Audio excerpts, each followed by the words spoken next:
ভাৰতত গৰু কুৰবানী কৰিলে পাপ হ'ব।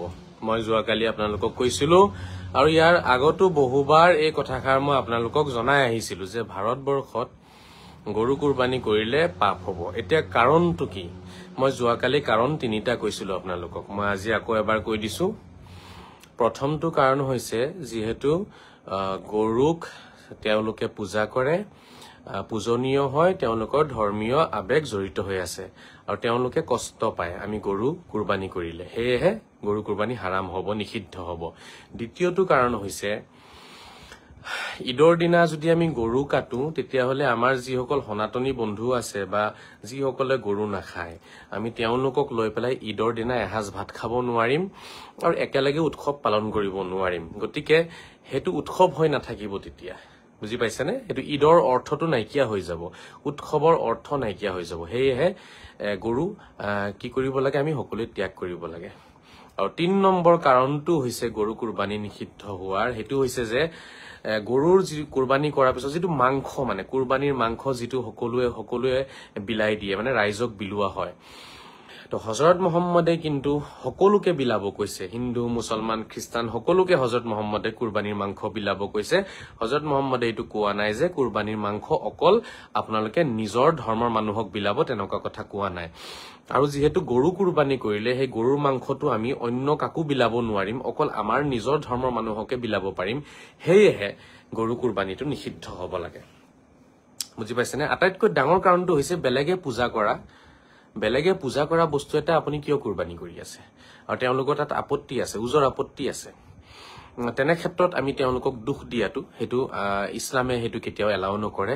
কাৰোবাক দুখ দি পেলাই আপুনি আল্লাহ, ঈশ্বৰ, ভগৱানক সন্তুষ্ট কৰিব নোৱাৰিব।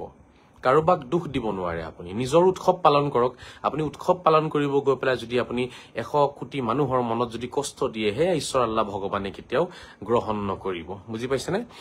উৎসৱ বোলা বস্তুটোৰ যিটো অৰ্থ থাকে ন, কুৰবানী ঈদৰ যিটো মিনিং হয়, সেই মিনিংটোত আমি লক্ষ্য কৰিব লাগিব। মানে উৎসৱৰ অৰ্থ কি? আনন্দ, ফূৰ্তি, সকলোকে লৈ এসাঁজ ভাত খোৱাৰ নাম হৈছে উৎসৱ, আৰু সেইখিনিকে আমি নষ্ট কৰিছো। সেয়েহে এই তিনিটা ডাঙৰ কাৰণ, যি তিনিটা কাৰণৰ কাৰণে আমি কি কৰিব লাগে? গৰু কুৰবানীটো আমি ত্যাগ দিব লাগে। গৰু কুৰবানী কৰিলে আমাৰ পাপ হ'ব, হজৰত মহম্মদৰ চৰিত্ৰক কলংকিত কৰা হ'ব, আৰু হজৰত মহম্মদ সাল্লাল্লাহু তাআলা আলাইহি ওয়াসাল্লামৰ যিটো এটা তেখেতৰ যিখিনি মহান গুণ আছে, সেই মহান গুণখিনি নষ্ট কৰা হ'ব, নস্যাৎ কৰা হ'ব।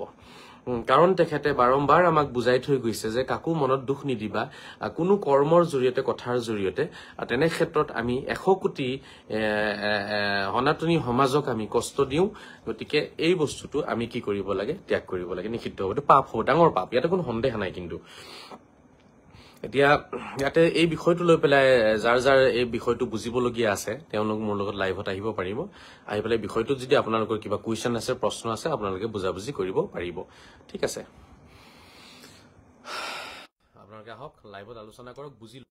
ইয়াতে গালি পাৰি পেলাই সন্মান নিজে নষ্ট কৰাতকৈ আৰু নিজৰ চৰিত্ৰ উদঙাই দিয়াতকৈ মই ভাবো আপোনালোকে আলোচনা কৰি লওকচোন বিষয়টো। কাৰোবাৰ কিবা বুজিবলগীয়া আছে মোৰ এই মন্তব্যত, মই যোৱা কেইবাবছৰৰ পৰা এই বিষয়টো লৈ পেলাই মাত মাতি আছো, আৰু এতিয়া যিহেতু কুৰবানীৰ সময় লাহে লাহে কাষ চাপিছে, আৰু এটা সজাগতা অনাৰ দায়িত্বটো মোৰ হয়, সেইটো মই আনিব লাগিব। কোনোবাই মোৰ কথা মানক বা নামানক, কোনোবাই ভাল পাওক নাপাওক, সেইটো মই চাই থাকিলে নহ'ব। মোৰ যিহেতু ইছলামৰ যিটো সৌন্দৰ্য কমিছে, ইছলামৰ যিটো আধ্যাত্মিকতা আজি ক'ৰবাত নহয় ক'ৰবাত পামাল হৈছে, নষ্ট হৈছে, নস্যাৎ হৈছে, সেইখিনি ঘূৰাই অনাৰ দায়িত্বটো মোৰ হয়। গতিকে মই আনিব লাগিব। ইয়াত কোনোবাই বেয়া পালেতো মোৰ কৰিবলগীয়া একো নাই। বহুতৰে বহু কুৱেশ্যন আছে, তেওঁলোকক মই অনুৰোধ জনাম, ইয়াতে আহি পেলাই মোক ডাইৰেক্ট কুৱেশ্যন কৰি পেলাই নিজৰ মনৰ যিখিনি সন্দেহ আছে আঁতৰাই লওক। এটা কথাটো কনফাৰ্ম, গৰু কুৰবানী কৰিলে কিন্তু পাপ হ'ব। আপুনি গৰু কুৰবানীৰ জেগাত আপুনি হেৰি কৰিব পাৰিব, ছাগলী কুৰবানী কৰক, সেইটোত কোনো ধৰণৰ কাৰো আপত্তি নাই। বাট গৰু কুৰবানী কৰিলে মই ভাবো এইটো পাপ হ'ব। হজৰত মহম্মদৰ চৰিত্ৰক কলংকিত কৰা হ'ব, তেখেতৰ আদৰ্শক কলংকিত কৰা হ'ব, আৰু তেখেতৰ মহান আদৰ্শক আমি কি কৰি আছো? নস্যাৎ কৰি আছো। তেনেকুৱা এটা মানে পৰিৱেশ হৈ আছে। মিৰ্জা আসিফ চাহাব তেখেতে পঠিয়াইছে, তেখেতৰ লগত মোৰ আলোচনা আছে এই বিষয়টো লৈ। তেখেতে যোৱাকালিও কমেণ্ট কৰিছিলে, গতিকে তেখেতক মই এড কৰিব চেষ্টা কৰিছো। মিৰ্জা আসিফ শিৱসাগৰৰ তেখেত যদি জইন হয়, আৰু তেখেতৰ মনৰ কথাখিনি ক'ব পাৰিব। আপোনালোকেও ক'ব পাৰিব, নিজৰ সন্দেহখিনি আঁতৰাই লওক। বহুতৰ মনত এটাই কুৱেশ্যন আছে যে আমাৰ আগৰ যিসকলে কৰিছিলে তেওঁলোকে পাপ কৰিলে নেকি? চাওক, আগত যিসকলে কৰিছিলে তেওঁলোকে কৰি গ'ল, এতিয়া তেওঁলোকৰ উত্তৰ তেওঁলোকে আল্লাহক দিব। ঠিক আছে, আল্লাহৰ লগত তেওঁলোকৰ কি বুজাবুজি হয় সেইটো হ'ব। আমাৰ সেইবোৰ চিন্তা কৰিবলগীয়া নাই। আজিৰ তাৰিখত যিহেতু আপত্তি আছে, গতিকে তেনে ক্ষেত্ৰত আমি এই বস্তুটো কি কৰিব লাগে, ত্যাগ দিব লাগে। স্বয়ং অসমৰ মুখ্যমন্ত্ৰী ডাঙৰীয়াই কুৰবানীৰ আগে আগে বিভিন্ন নিয়ম কানুন জাৰি কৰিবলগীয়া হয়। এনেকে কৰিব, তেনেকে কৰিব, তেনেকে নকৰিব। এইবোৰৰ পৰা বুজিব পৰা গৈছে ইয়াত বহুত আপত্তি আছে। ঠিক আছে, মাংস লৈ পেলাই মানে অপেন যাব নিদিয়ে, অপেন মাংস বিলাব নিদিয়ে, বিভিন্ন ৰকমৰ আপোনাৰ SOP ওলাব এতিয়া কুৰবানীৰ আগে আগে। তাৰে পৰা বুজা গৈ আছে অসমত থকা কোটি কোটি মানুহৰ আপত্তি আছে ইয়াত। আপত্তি নাথাকিলে তেওঁলোকে আমাক মুকলিয়াকে বিলাব দিলেহেঁতেন, মুকলিয়াকে কুৰবানী কৰিব দিলেহেঁতেন। কিন্তু আপত্তি আছে কাৰণে মুকলিয়াকে কুৰবানী কৰিব দিয়া নাই। এই ক'ৰবাত লুকাই কুৰবানী, মানে চাৰিওফালে কাপোৰ চাপোৰ মাৰি ঢাকি মেলি কুৰবানী কৰিব দিয়ে, তাৰে পৰা বুজা গৈছে আপত্তি আছে। গতিকে সেইটো উৎসৱ হৈ নাথাকিলে আপুনি একেবাৰে ঢাকি ঢুকি এনেকে কৰিব, সেইটো উৎসৱ হ'ল নি? আৰু উৎসৱ অপেন হ'ব লাগে।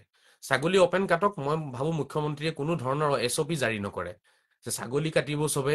গতিকে বৰঞ্চ এইটোৱে চবেই ক'ব যে আমিও অংশগ্ৰহণ কৰিম, আমিও আহি বহি থাকিম, একেলগে আমি মাংস বনাম, একেলগে বহিম খাম, সকলোৱে ক'ব। গতিকে বস্তুটো ভাবি চাওক আপোনালোকে। আসিফ চাহাবক এপ্ৰুভ কৰিছো মই ইয়াৰ পৰা, কিন্তু তেখেতে আকৌ চাওকচোন কি প্ৰব্লেম হৈছে আপোনাৰ তাত। আপুনি মই ইয়াতে এড কৰি আছোতো, আসিফ চাহাবক মই এড কৰি আছো। দাদা আপুনি ভাল কৈছে দে কথা। কি কোনে কৈছে? তুন দাস, ধন্যবাদ জনাইছো। আব্দুল হুছেইন হাই বুলি কৈছে, হেল্ল'। আৰু যিসকলে কমেণ্ট কৰিছে সকলোকে ধন্যবাদ জ্ঞাপন কৰিছো। হাফিজুৰ ৰহমানে লিখিছে, তোমাৰতো তুমি কৰা না, বেলেগক কিয় ক'ব লাগে? ইয়াত বেলেগ আৰু মেলেগৰ কথা অহা নাই। যিটো ভুল হৈছে ভুলটো আমি কৈ আছো। আপুনি ভুল কৰিব, আপোনাকো আমি ক'ম। আপুনি ভুল কিয় কৰিব? আপোনাৰ ভুলৰ কাৰণে আজি আমি লজ্জিত। আমাৰ যিসকল যোগ্য মুছলমান আমি লজ্জিত ন? ধৰ্মৰ নামত কিবা এটা বস্তু কাটি খাব আৰু সেই বস্তুটো বেলেগে পূজা কৰে, বেলেগে পূজা কৰা বস্তু কাটি খাব, কুৰবানী কৰিব, তাৰপিছত আমাৰ অশান্তি। আমি না ৰিজাৰ্ভেশ্যন পাই আছো, না আমি কিবা আমি ভালকে যিটো মৰ্যাদা আছে আমাৰ দেশত, সেই মৰ্যাদা আমি পাইছো। একোটো মৰ্যাদা আমি পোৱা নাইকিয়া। কি মৰ্যাদা আছে আমাৰ? আমি ছেকেণ্ড কেটেগৰীলৈ গুচি গৈ আছো, একমাত্ৰ এইবোৰ কিছুমান ভুলৰ কাৰণে। আল্লাহেতো ক'তো কোৱা নাই এতিয়া গৰু কুৰবানী কৰিব লাগিব, আল্লাহেতো ক'তো কোৱা নাই। এতিয়া কোনোবাই দেখাব পাৰিব নেকি আল্লাহে গৰু কুৰবানী কৰিব কৈছে বুলি? গতিকে যিটো বস্তু মানে অযথা হয়, অদৰকাৰী এটা বস্তুক লৈ পেলাই আমি লজ্জিত হ'ম, সেইটোতো মই মানি নলওঁ। আপোনালোকে তেনেকুৱা অদৰকাৰী কাম কৰিব পাৰে, কিন্তু মইতো এইটো কথা মানি নলওঁ। অদৰকাৰী মইতো ৰাইজক জনাই দিব লাগিব কথাটো, যে এইটো বস্তু একদম টোটেলি অদৰকাৰী এটা বস্তু হয়।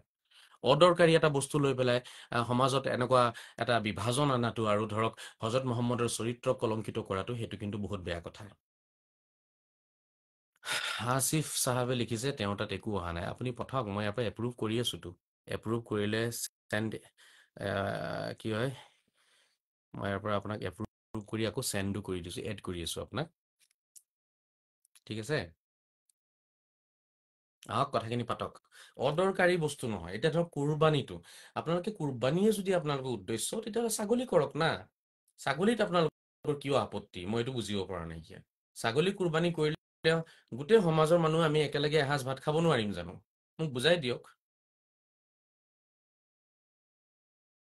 ৰিকুৱেষ্ট আপুনি পঠাইছে আসিফ চাহ, মইতো একচেপ্ট কৰিছো ইয়াৰ পৰা। ইয়াত দেখাই আছে আপোনাক, ইয়াত আপুনি চাওক, তাতে কৰবাত কিবা এটা আপোনাৰ ওলাইছে চাগে, য'ত আপুনি টিপি দিলে কিবা একচেপ্ট বা তেনেকুৱা কিবা আহিছে চাগে আপোনাৰ ওচৰত। আহিব পাৰিব, আহক আৰু কথাখিনি কওক। নিজে মুকলি হৈ যাওক, নিজৰ নিজৰ মনৰ কুৱেশ্যনখিনি মুকলি কৰক আহি। ৰাইজক বুজিব দিয়ক, জানিব দিয়ক। শ্ৰদ্ধাৰ ৰাইজ, আপোনালোকে জীৱ হত্যা কৰাৰ নাম কুৰবানী নহয়, মনৰ মানসিকতা হত্যাৰ কৰাৰ নামহে কুৰবানী। ভাল কথা লিখিছে আমাৰ ইছলাম চাহাবে। জীৱ হত্যা কৰাৰ নামে কুৰবানী নহয়, কিন্তু জীৱ হত্যা কৰাটো, সেইটো মই যোৱাকালিও কৈছো, এইটো চবৰে কাৰণে নহয়। সেইটো অৱতাৰে যদি কৰি আছে তেতিয়াহ'লে এইটো বেলেগ কথা। হজৰত মুহাম্মদ ছাল্লাল্লাহু তাআলা সাল্লাম অৱতাৰ, তেখেতে কৰাটো বেলেগ কথা হয়। ঠিক আছে, আৰু ধৰক যিসকলে অলৰেডি নিজৰ নিজৰ ছয় ৰিপু তেওঁলোকে দমন কৰিছে, ইন্দ্ৰিয়খিনি দমন কৰিছে, তেওঁলোকৰ মন মগজু শুদ্ধ পৰিষ্কাৰ হৈছে, তেওঁলোকে যদি ভগৱানৰ নামত জীৱ হত্যা কৰে সেইটো মানিব পৰা যায়। কিন্তু আমাৰ অলৰেডি যদি আমাৰ মন মগজু ভাল হোৱা নাই, আমি বেয়া কৰ্ম যদি এৰা নাই, তেনে ক্ষেত্ৰত কুৰবানী কৰাটো কিমান যুক্তিসন্মত হয় সেইটো আপোনালোকে ভাবক। মোৰ মতে মই ইয়াত একেবাৰে মই এইটো পক্ষত নাই, কুৰবানীৰ পক্ষত নাই। কুৰবানী যদি কৰি আছে, এইটো আপুনি তাৰ আগত আপোনাৰ বেয়া যিমান কৰ্ম আছে চব এৰক, এৰি তাৰ পিছত কুৰবানী কৰক আপুনি। কুৰবানীটো বাধ্যতামূলক নহয়, এইটো মনত ৰাখিব। কুৰবানী বাধ্যতামূলক নহয় দেই, কুৰবানী দিবই লাগিব বুলি কোনো কথা নাইকিয়া। কুৰবানী বাধ্যতামূলক নহয়, কুৰবানী সুন্নত হয়। সুন্নত মানে সেইটো এটা হজৰত মহম্মদৰ যুগত তেখেতৰ অঞ্চলৰ বা হজৰত মহম্মদৰ নিজৰ এটা কি আছিলে, এইটো এটা তেখেতৰ নিয়ম আছিলে, তেখেতে দিছিলে। সুজিত দত্ত, আপোনাৰ কথাখিনি যদি ইছলামে মানি লোৱা হলে দেশখন সঁচাই এটি বেলেগ স্থানলৈ গতি কৰিলেহেঁতেন। সেইটোৱে মই কৈছো, দেশখন বেলেগ স্থানলৈ গতি কৰিলেহেঁতেন যদি মোৰ কথা তেওঁলোকে মানিলেহেঁতেন। এতিয়া বহুতৰ কথা হৈছে না, আমি খামে চালে আমাক ৰখালেও আমি নামানো। তো সেইবোৰ তেওঁলোকৰ বহুতৰে জিদ হয়। জিদ কৰি পেলাই একো লাভ নাই, গোটেই হজৰত মহম্মদৰ আদৰ্শ নস্যাৎ কৰা হৈ আছে জিদ কৰি কৰি। ইয়াৰ বাহিৰে একো নহয়। হজৰত মহম্মদৰ মানৱ শ্ৰেষ্ঠ ব্যক্তি, তেখেতৰ শ্ৰেষ্ঠতাখিনি আমি দেখাব পৰা নাই, তেখেতৰ গুণখিনি আমি দেখাব পৰা নাই। আপোনাৰ লগত আছো দাদা, ধন্যবাদ। আনিছুৰ ৰহমান, ধন্যবাদ জনাইছো। 3টা কাৰণত কুৰবানী হাৰাম হ'ব, নিষিদ্ধ হ'ব। প্ৰথমটো কাৰণ, বেলেগে পূজা কৰা বস্তু আপুনি কিয় কুৰবানী কৰিছে? হজৰত মহম্মদেতো এইটো ক'তো কোৱা নাই যে বেলেগে পূজা কৰা বস্তু তোমালোকে কুৰবানী কৰিবা। সেইটোতো হজৰত মহম্মদে ক'তো কোৱা নাইকিয়া, আল্লাহেও ক'তো কোৱা নাইকিয়া। কোৰাণত এটা আয়াতো দেখাব নোৱাৰে, কোনেও এটা আয়াতো দেখাব নোৱাৰে। কথাখিনি বুজক, ইয়াতে হিংসা কৰা বা জিদ কৰাৰ কথা অহা নাই। ইয়াত আমাৰ ভৱিষ্যতৰ কথা আছে, আমাৰ ধৰ্মৰ সৌন্দৰ্যৰ কথা আহি গৈছে। আমাৰ ধৰ্মটোৱে কি আমাক মানৱতা শিকোৱা নাই নেকি? প্ৰশ্নটো তাত সোমাই গৈছে আহি পেলাই, বুজি পাইছেনে? আমাক মানৱতা শিকাইছে নে নাই আমাক হজৰত মহম্মদে? প্ৰশ্নটো তাতহে সোমাই আছে। যদিহে হজৰত মহম্মদে আমাক মানৱতা শিকাইছে, তেতিয়াহ'লে মানৱতাটো বজাই ৰাখি পেলাই আমি আজি সেই 100 কোটি সনাতনীৰ মনৰ দুখখিনি বুজিব নালাগিব নেকি? আমাৰ আসিফ চাহাব আহিছে আমাৰ লগত, শিৱসাগৰ পৰা। হেল্ল', আসসালামু আলাইকুম। ওয়ালাইকুম আসসালাম স্যার। মই শুনিছে কিন্তু আপুনি? আপোনাক দেখা নাই। আছে স্যার, শুনি আছে মোৰ কথা? শুনিছো, শুনাটো, কিন্তু আপোনাক দেখা নাই। মই কিন্তু আপোনাক দেখিছো, আপুনি ধুনীয়াকে আহিছে। হয় আপুনি কিবা ব্লু কালাৰৰ এটা পিন্ধিছে নেকি, ব্লু বা হয় গ্ৰীণ। হয় আপুনি একদম ধুনীয়াকে ফ্ৰেমত আপুনি আছে, আপুনি ক'ব পাৰে। আকৌ কাট খাই গ'লে মানে সংযোগ হ'বলৈ অসুবিধা হয়তো। হয় হয়। তো আপোনাক দেখি আছো আৰু চবে দৰ্শকে আপোনাক চাই আছে। হয়, ক'ব পাৰে আপুনি কুৰবানী সম্পৰ্কে। মইতো এইটো বহুত আগৰ পৰাই ভাবি আছিলো, কুৰবানীৰ বিষয়ে অলপ পাতিম বুলি আপোনাৰ লগত। হয়, কিন্তু তেনেকে হেৰি পোৱা নাছিলো। যোৱাকালি আপোনাৰ লাইভটো দেখি মই ভাবিছিলো আহিম বুলি, আচ্ছা কিন্তু তেনেকে সুযোগো নিমিলিলে। আচ্ছা। তো মোৰ মানে আছে বহুত কথা। খালি প্ৰথমবাৰ আপোনাৰ পৰা এটাই জানিব বিচাৰো, এই যে আমাৰ কুৰবানীটো হৈছে, উম সেইটো প্ৰথমে কোনটো কাহিনীৰ লগত জড়িত হৈ কেনে কৈছে, সেইটো আপুনি অলপ যি জনাই দিয়ে তেতিয়া মই মানে ক'বলৈ অলপ ভাল হয়। হ'লহেঁতেন।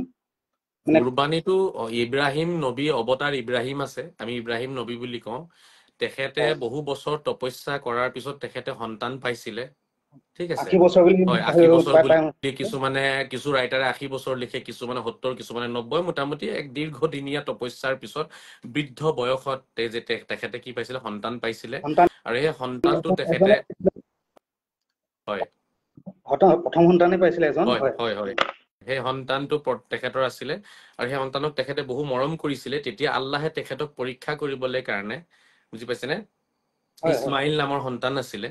উম, গতিকে তেখেতৰ সেই সন্তানটোক আল্লাহে তেখেতক পৰীক্ষা কৰিছে যে ইব্ৰাহিম, তুমি মোক কিমান ভাল পোৱা নে তুমি মোক কিমান ভাল নোপোৱা, পৰীক্ষা এটা কৰিছিলে। পৰীক্ষাৰ পিছত তেখেতক আল্লাহে কৈছিলে, তুমি তোমাৰ সন্তানটো মোৰ নামত কুৰবানী কৰি দিয়া, অৰ্থাৎ বলি দিয়া। সেইটো কৈছিলে। তেতিয়া সেই ইব্ৰাহিমে এই কথাটো শুনাৰ লগে লগে কৈছিলে যে মই ইমান তপস্যা কৰাৰ পিছত যিটো সন্তান মই পাইছো, সেই সন্তান মোৰ অতি আদৰৰ হয়, অতি মৰমৰ সন্তান হয়। এই সন্তান যদি আল্লাহে বিচাৰিছে, ভগৱানে বিচাৰিছে, তেতিয়াহ'লে এই অতি আদৰৰ সন্তানো মই আল্লাহৰ ভগৱানৰ নামত মই বলি দিবলৈ কাৰণে মই প্ৰস্তুত আছো। হয় সেই কাহিনীটো তাৰ পৰা। তাৰপিছত তেখেতৰ পত্নীৰ লগত আলোচনা কৰিলে, তেখেতে পিছত সন্তানৰ লগত আলোচনা কৰিলে।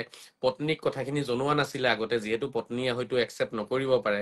কিন্তু সন্তানটোক যেতিয়া তেখেতে গৈ কথাটো কৈছিলে যে হে মোৰ প্ৰিয় পুত্ৰ, তোমাক কিন্তু আল্লাহে কুৰবানী কৰিব গৈছে, মোক জব কৰিব গৈছে, অৰ্থাৎ বলি দিব গৈছে। তেতিয়া সেই সেই সন্তানটোৱে হাঁহি মুখে কৈছিলে তোমাক আল্লাহে যদি কৈছে, কোৰাণত কথাখিনি স্পষ্টকে লিখা আছে হা, তেতিয়াহ'লে তুমি মোক কুৰবানী কৰি দিয়া, অলপো তুমি দুখ নকৰিবা। তো সন্তানটো কিন্তু আপোনাৰ তেনেকুৱা সন্তানে জন্ম লৈছিলে। তো এতিয়া সেই ফালাম্মা বালাগা আশুদ্দা বুলি কোৰাণত আছে, যেতিয়া সন্তানটো মানে ডাঙৰ হৈছে, মানে ধৰক 12-13 বছৰীয়া যেতিয়া ডাঙৰ হ'ল, একেবাৰে শিশু নহয় আকৌ দেই, অলপ ডাঙৰ হোৱাৰ পিছতহে কুৰবানী কৰিব গৈছিলে। এতিয়া কথাটো হ'ল মেইন কুৰবানীটো তাৰ পৰা আহিছে, মানে ইব্ৰাহিম অৱতাৰ ইব্ৰাহিমৰ সন্তান কুৰবানী দিয়া, তাৰ পৰা আমাৰ কুৰবানীটো আহিছে। তাৰপিছত মানে অলপ মই আৰু এটা কথা কৈ দিওঁ, ইব্ৰাহিমে যেতিয়া নিজৰ সন্তানটো লৈ গ'ল কুৰবানী দিবলৈ কাৰণে তেতিয়া যেতিয়া তেখেতে চকুত নিজৰ চকুতো কাপোৰ বান্ধি লৈছে, সন্তানৰ চকুতো কাপোৰ বান্ধি দিছে, যিহেতু সেইটো নিজৰ সন্তানৰ প্ৰতি দয়া মায়া এটা মৰম চেনেহ আহি যাব পাৰে, গতিকে সেই নিজকে মানে বান্ধি ৰাখিব লাগে, চকুত কাপোৰ বান্ধি লৈছিলে। বান্ধি লোৱাৰ পিছত যেতিয়া সন্তানটোক মানে আপোনাৰ চুৰিখন চলাবও বিচাৰিছিলে ডিঙিত কাটিবলৈ কাৰণে, তেতিয়া ইব্ৰাহিমে চকু বন্ধ কৰি পেলাই আল্লাহৰ নামত কাটি দিছিলে ডিঙিটো।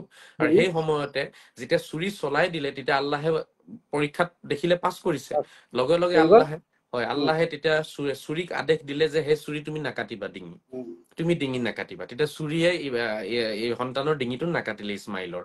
তাৰপিছত সেই সময়তে আল্লাহে জান্নাতৰ পৰা ছাগলী পঠিয়াই দিছে, ছাগলী যিটো দুম্বা বুলি কয়।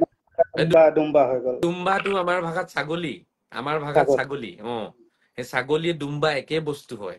আমাৰ মূৰ্খ জোনাব মোল্লা বিলাকে ৰাইজক ওলোটাকে বুজায় যে দুম্বা বেলেগ বস্তু হয়, দুম্বা ছাগলী হয়। ছাগলী 100 প্ৰকাৰৰ ছাগলী আছে, বিহাৰৰ ছাগলী বেলেগ, অসমৰ ছাগলী বেলেগ, দিল্লীৰ ছাগলী বেলেগ, আৰবৰ ছাগলী বেলেগ, ডুবাইৰ ছাগলী বেলেগ, আমেৰিকাৰ ছাগলী বেলেগ। ছাগলীৰ যে কিমান প্ৰজাতি আছে সেইটো সেইসকলে জানিব যিসকলে এই বিষয়টোত চৰ্চা কৰে। গতিকে দুম্বা হৈছে এক প্ৰকাৰৰ ছাগলী, যেনেকে ভেড়াও এক প্ৰকাৰৰ ছাগলী, ভেড়া ছাগলী একে প্ৰকাৰৰে হয়, বুজি পাইছেনে?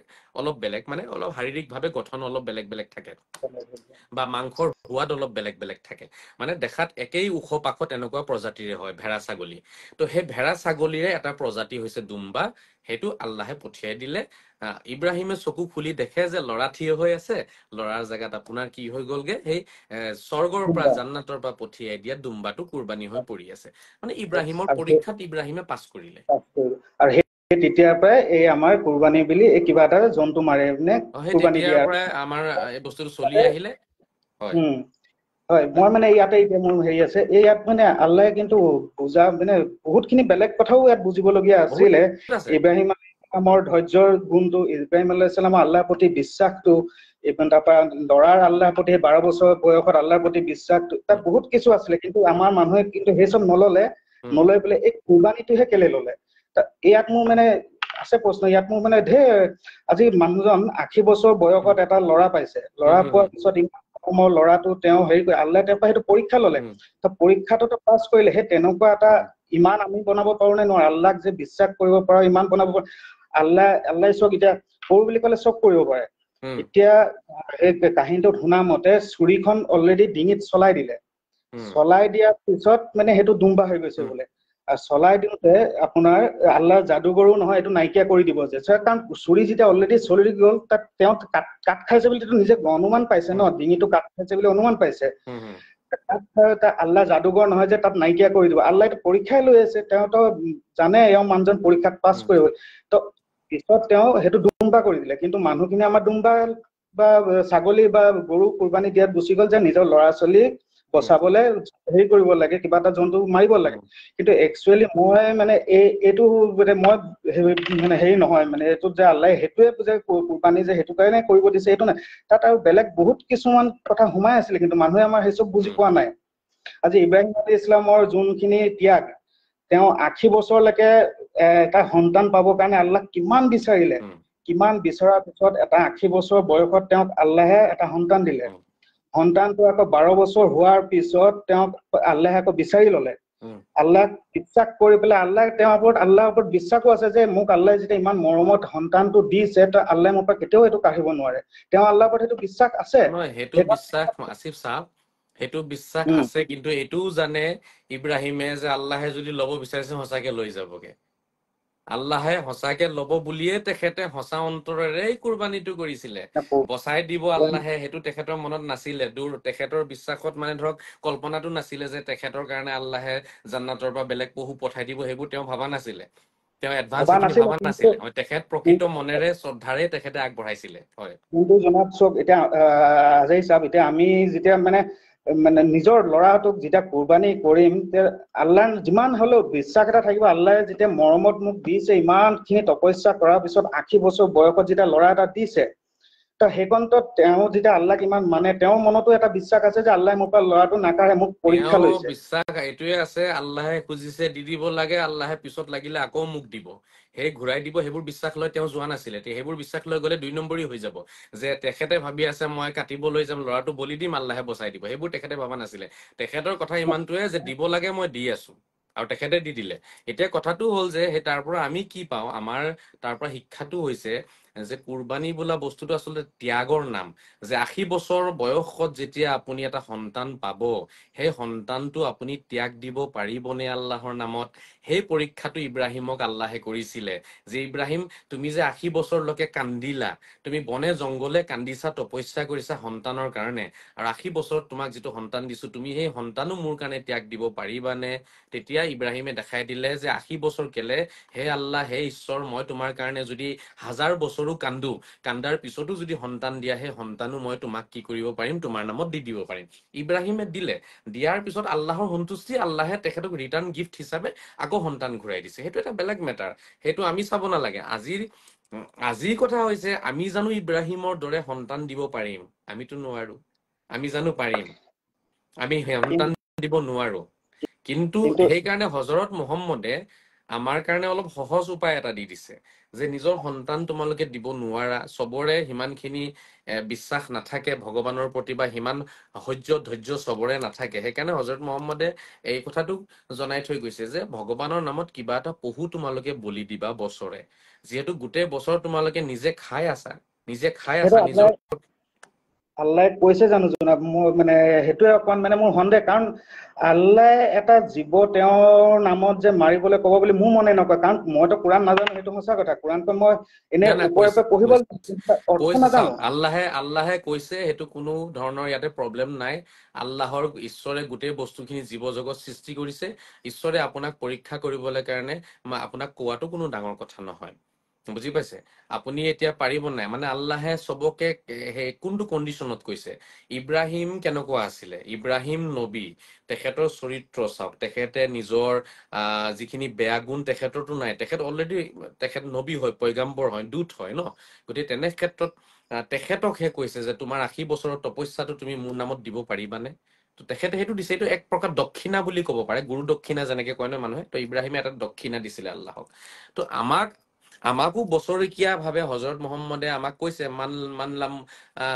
মান ৱাজাদা সাআতান ওয়ালাম ইউজাহি ফালা ইউকৰৰিবান্না মুসাল্লানা হাদিসত আছে আপোনাৰ শক্তি আছে আৰু আপুনি যদি কুৰবানী নিদিয়ে এটা বলি দিব নিদিয়ে তেতিয়াহ'লে সেইটো আপোনাৰ কাৰণে ইমান ঠিক নহয় দিব লাগে মানে বছৰেকত আপুনি 1000 আপুনি ৰকমৰ পহু আপুনি কাটি আছে খাই আছে গতিকে বছৰত এবাৰ এটা পহু আপুনি ভগৱানৰ নামত আল্লাহৰ নামত দিয়াটো ডাঙৰ কথা নহয় গতিকে বলি বিধানৰ বিৰুদ্ধে নাযাব বলি বিধানটো শুদ্ধ বস্তু হয় না প্ৰথম কথা মইতো জীৱ সত্যতে মই মানে তো পচন্দ আপুনি নকৰো জীৱ কাৰণ হত্যা যদি আপুনি বেয়া পাইছে আপুনি মাছ নাখাব আকৌ আপুনি মুৰ্গী নাখাব একো নাখাওঁ জনাব মই সেইটো কাৰণে মই নিজৰ প্ৰথমে মই আজি কেলে আপোনাৰ লগত এইটো কথা কয় কাৰণ মই প্ৰথমে নিজে কৰি ললো এইখিনি মোৰ নিজৰ লাইফত এইখিনি আনি লোৱাৰ পিছতহে মই এইটো আপোনাক কাৰণ নহলে মোক চাওক আজি এতিয়া 10টা কৈ বৰ্তমান মই এটা আপোনাক কথা আছিফ চাওক আপুনি মাছ খায়নে নাখাওঁ মই জনাব একো নাখাওঁ মই জীৱ থকা বস্তু একোৱে নাখাওঁ জীৱ কাৰণ মই এইটোৱে ভাবো জীৱ থকা বস্তু এটা কাৰণে কাৰণ জীৱটো আমি এতিয়া ক'ব পাৰিছো যে মোক নাকাটিবি মোক নামাৰিবি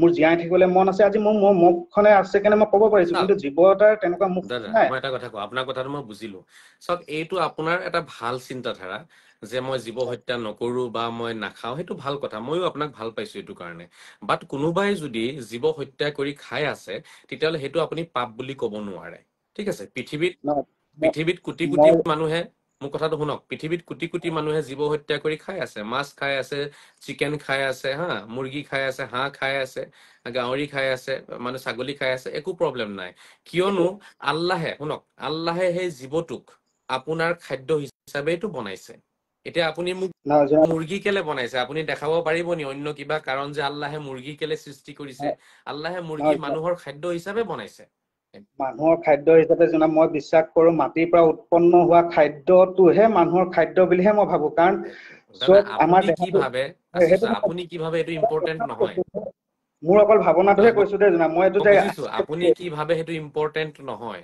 ইম্পৰ্টেণ্ট হয় ঈশ্বৰ আল্লাহ ভগৱানে বনাই দিয়া বিধানসমূহ ইম্পৰ্টেণ্ট হয় ঈশ্বৰ এতিয়া আল্লাহ ভগৱানে এই জীৱ জগতৰ গোটেই জীৱবোৰে মানৱ জীৱৰ সেৱাৰ কাৰণে বনাইছে যেনেকে জীৱ জগতৰ ভিতৰত গছ গছনিও পৰে ঠিক আছে এতিয়া আপুনি যদি খাব নিবিচাৰে তেতিয়া আপুনি চাউল ভাত ইত্যাদি ধান চান এইবোৰ চব জীৱ জগততে পৰে জীৱ জগতত পৰিলেও জনাব সেইটো এতিয়া মই যদি গছ এজোপা মাৰি কাটি খাই পেলাওঁ সেই গছজোপা আকৌ মই গুটিৰ পৰা ৰুই পেলাই ডাঙৰ কৰিব পৰা মোৰ হিম্মত আছে হিম্মত বাকী সেইটো ঠিকে আছে ডাঙৰ কৰিব আপুনি নোৱাৰে সেইজোপাকেতো কিন্তু আপুনি সেই চেম গছজোপাকটো আৰু প্ৰাণ দিব নোৱাৰে আপুনি বেলেগ এজোপাহে দিব একে তেনেকুৱা গছ এজোপা মই গুটি আজি ধানে আমি কাটি খাই আছো তেনেকে ধানটো শস্য তেনেকে জোনাব পৰি আছে ডাঙৰ কৰি তেনেকে ধান হেৰি কৰি কিন্তু আজি জীৱ কুকুৰা এটা মাৰি দিলো তেনেকুৱা চেম কুকুৰা এটা আমি জন্ম দিব পাৰিম জানো কেতিয়াও নোৱাৰো চেম আৰু এটা জনাব মোৰ চেম কথা এটা আপুনি চেম গছ আপুনি দিব নোৱাৰে নহয় বেলেগ এজোপাহে গছ আপুনি দিব সেই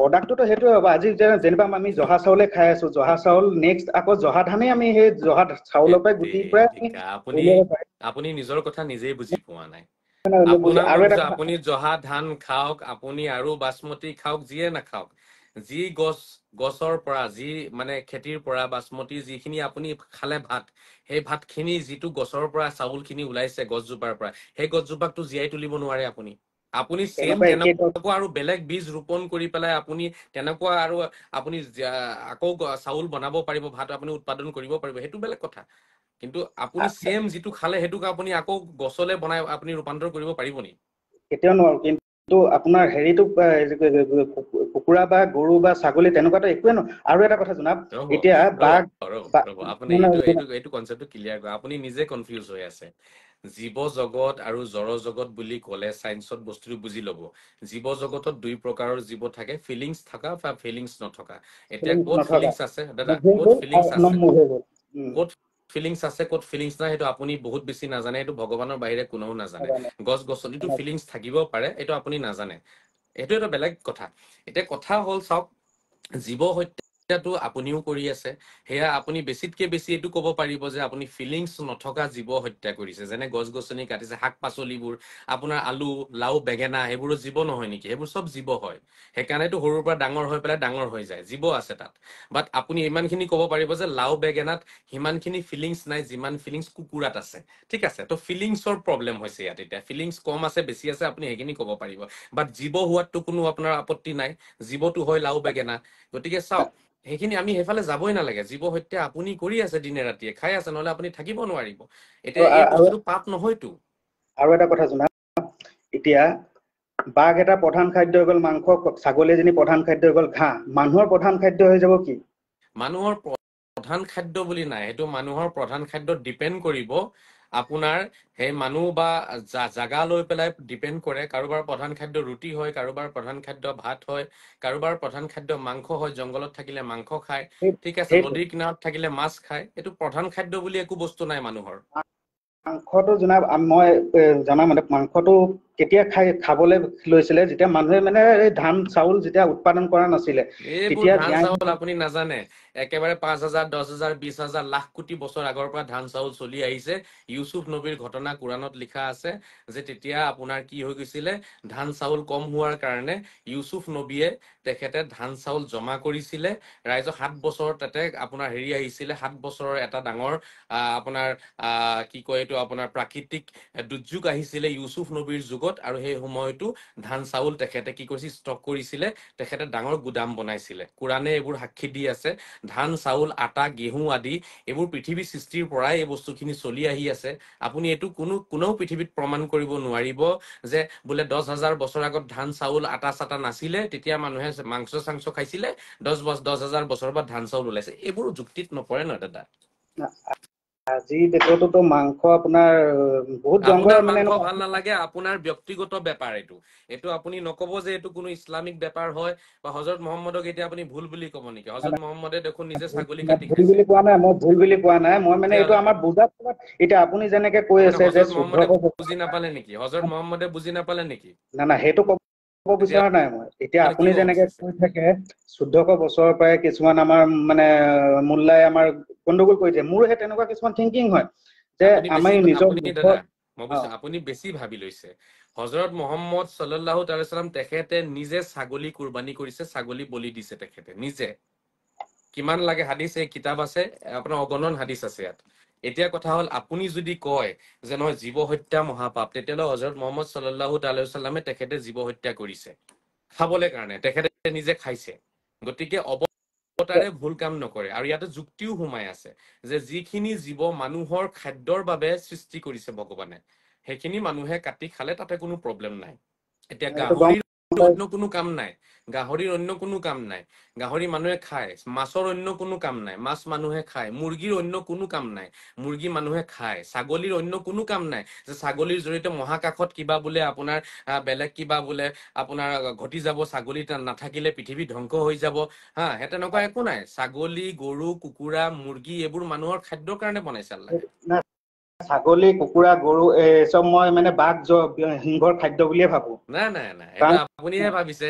যাৰ দাঁত মানে আছে, মাংস খোৱাৰ শক্তি যাৰ আছে, আপুনি সেইটো মই কেনেকে সেইটোকে ভাবি ললে যে এইটো বাঘৰ কাৰণে হ'ব, মানুহৰ কাৰণে নহ'ব? তেনেকুৱাতো কোনো নিয়ম নাই।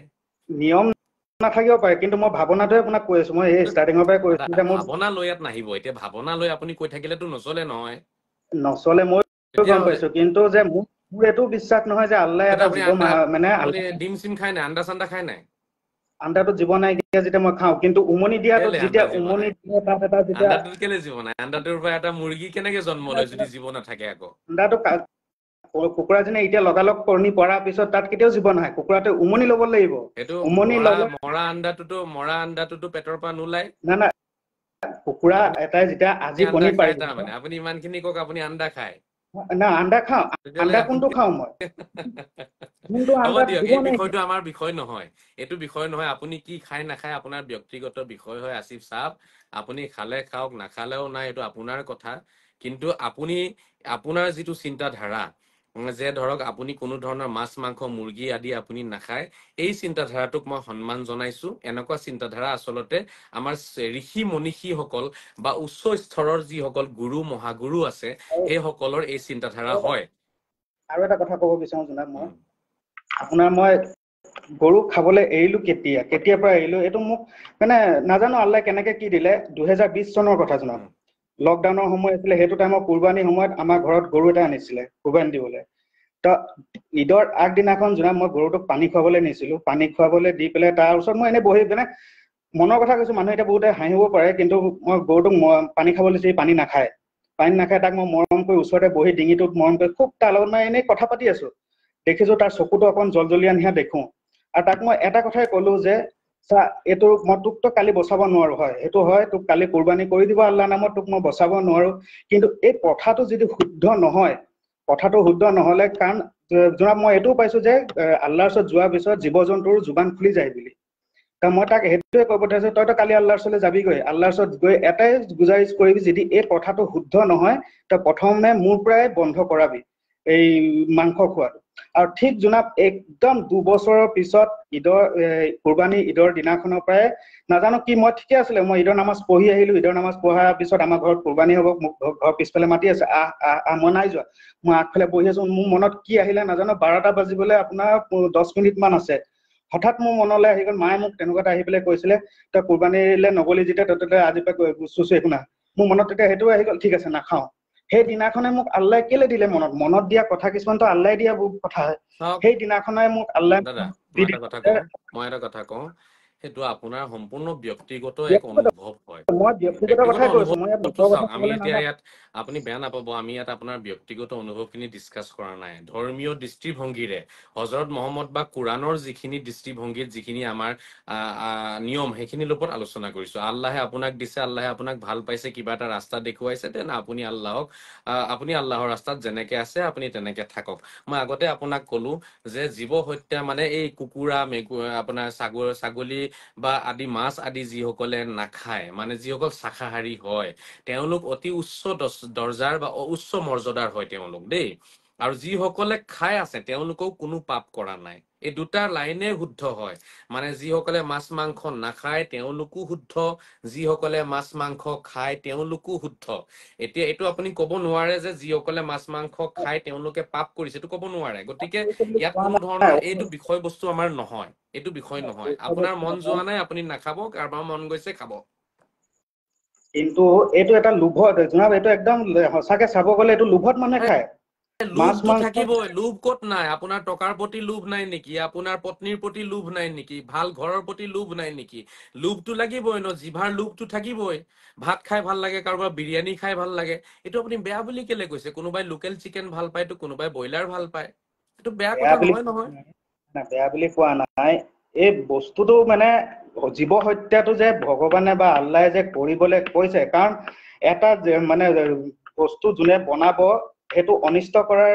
ৰায়টো সেই মানুহজনৰে আছে যেতিয়া বস্তু এটা আপুনি শুনক আপুনি বুজাই নাই আপুনি আৰু ক্লিয়াৰ হওক আপুনি আৰু এই বস্তুটো চৰ্চা কৰক গৱেষণা কৰক জীৱ হত্যা কৰাক আপুনি যিটো বুজি আছে সেইটো আপুনি ভুল বুজিছে মানে বিনা কাৰণত যে আপুনি কোনো জীৱক হত্যা নকৰিব এতিয়া আপোনাৰ খাবলৈ মন নাই এনেই মাছ এটাক আপুনি গৈ পেলাই মাৰি পেলাই নথব এনেই মুৰ্গী এটাক আপুনি ডিঙি চেপি মাৰি নেপেলাব আপোনাৰ যদি খাবলৈ মন গৈছে তেতিয়াহ'লে যিখিনি খাদ্যৰ বাবে হয় সেইখিনি আপুনি নিয়ম হিচাপে মাৰি পেলাই খালে তাতে পাপ নহয় কিন্তু আপুনি বিনা কাৰণত ৰাস্তা দি গৈ থাকোতে মুৰ্গী এটাক পাথৰ মাৰি পেলাই মাৰিব নালাগে সেইটো জীৱ হত্যা মহাপাপ হয় আজি যে কুৰবানীতে আমি কিমান যে কুৰবানী দিওঁ তাততো কিমান পেলনি বস্তু যায়গে চবতো বস্তু ইউজ নহয় চবতো আপুনি বস্তু চব বস্তু কেলে খাব আকৌ কেলে খাব চব বস্তু আকৌ কিবা এটা কি বস্তুটো তেওঁ প্ৰব্লেম এনেই আছে আপুনি শাক পাচলি আনিলে গোটেইখিনি খায় নেকি তাতে শাক পাচলি কিমান বাচি পেলাই বাকলি পেলাই দি আলুৰ বাকলি পেলাই আছে আপুনি সেইবোৰ নৰ্মেল কথা সেইবোৰ আপুনি লৈ পেলাই ইমান কনফিউজ কেলে হৈছে মই আচৰিত হৈছো আপোনাৰ চিন্তাধাৰাখিনি মোৰ মানে চিন্তাধাৰা মানে আপোনাৰ সেইটোৱে মোৰ এইটোৱে মই মানে বিশ্বাস নহয় যে আল্লাহে এটা জীৱক তেওঁক খুচি কৰিবৰ কাৰণে কেতিয়াও আল্লাহ একো প্ৰব্লেম তাত নাই আল্লাহ কৈছে একো প্ৰব্লেম নাই হযৰত মহম্মদেও কৈছে একো প্ৰব্লেম নাই জীৱ হত্যাত আপুনি বিনা কাৰণত জীৱ হত্যা নকৰিব আপোনাৰ খাদ্যৰ বাবে যদি আছে তেতিয়াহ'লে আপুনি হত্যা কৰি খাব পাৰিব কাৰণ সেই বস্তুটো আল্লাহে আপোনাৰ খাদ্যৰ কাৰণেইটো বনাইছে এতিয়া আপুনি মোক মুৰ্গী আপুনি মোক এটা কথা কওক মুৰ্গীৰ সাইন্টিফিক ৰিজন আপুনি কওক যে মুৰ্গী কিয় সৃষ্টি কৰিলে আমি কিয় মুৰ্গী পালো তেতিয়াহ'লে কি কাৰণে মুৰ্গী পালিছো মুৰ্গী পালা বন্ধ কৰি দিব লাগে যিমান মুৰ্গী ফাৰ্ম আছে সব বন্ধ কৰি দিয়ক আপোনাৰ যিমান আপোনাৰ ফিচিং যিমান আপোনাৰ হেৰি আছে মাছৰ যিমান ফাৰ্ম চলিছে সব বন্ধ কৰি দিয়ক তেতিয়াহ'লে কুৰবানী মেইন কাৰণটো কি মই তেতিয়াহ'লে সেইটোৱে বুজি পোৱা নাই দাদা আপোনাৰ কুৰবানী ফালে মই গৈ আছো কিন্তু আপোনাৰ এই চিন্তাধাৰাটো ভুল হয় দাদা মই আজি কৈছো আপুনি বেয়া নাপাব ঠিক আছে ব্ৰইলাৰ মুৰ্গী হওক লোকেল মুৰ্গী হওক হাঁহ কুকুৰা মানুহে যে পালি আছে কিয় পালি আছে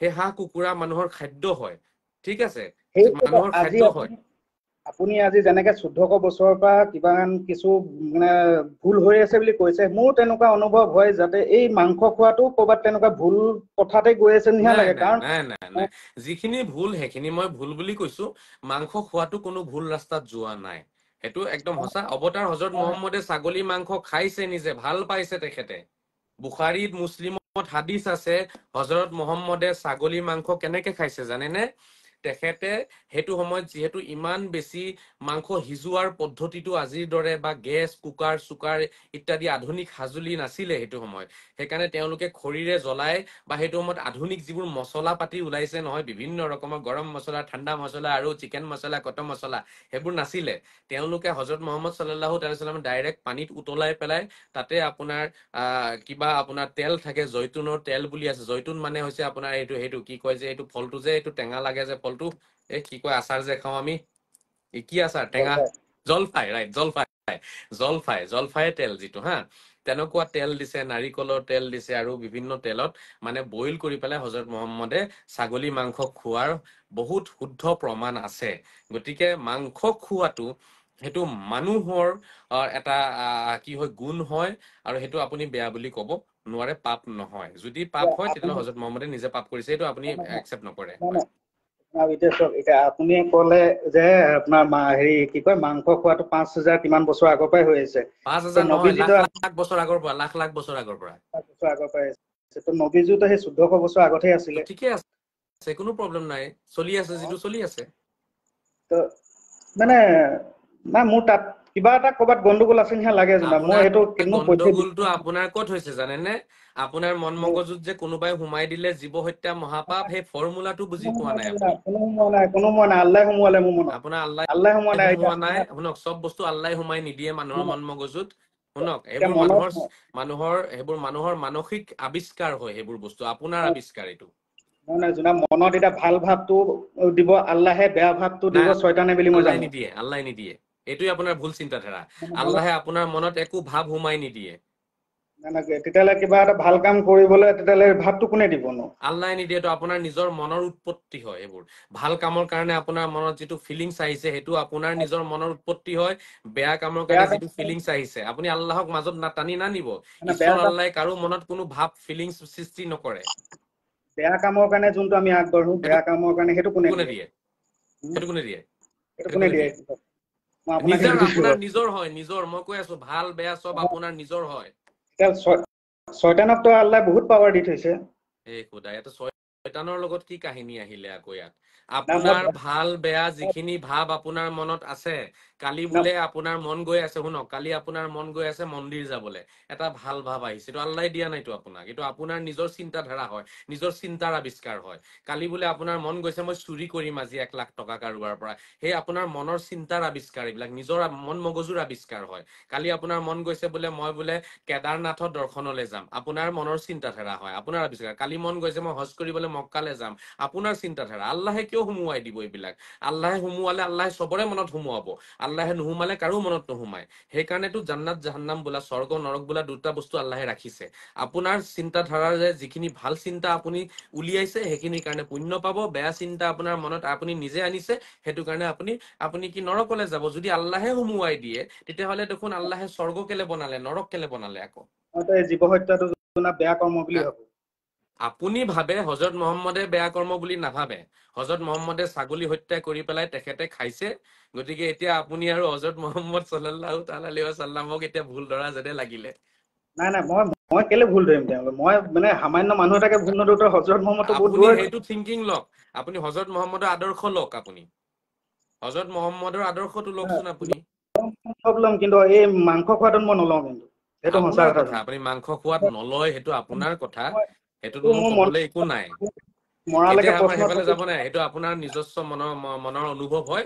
এটা কথাটো কি, আপোনাক মই এটা প্ৰশ্ন কৰো আপোনাক।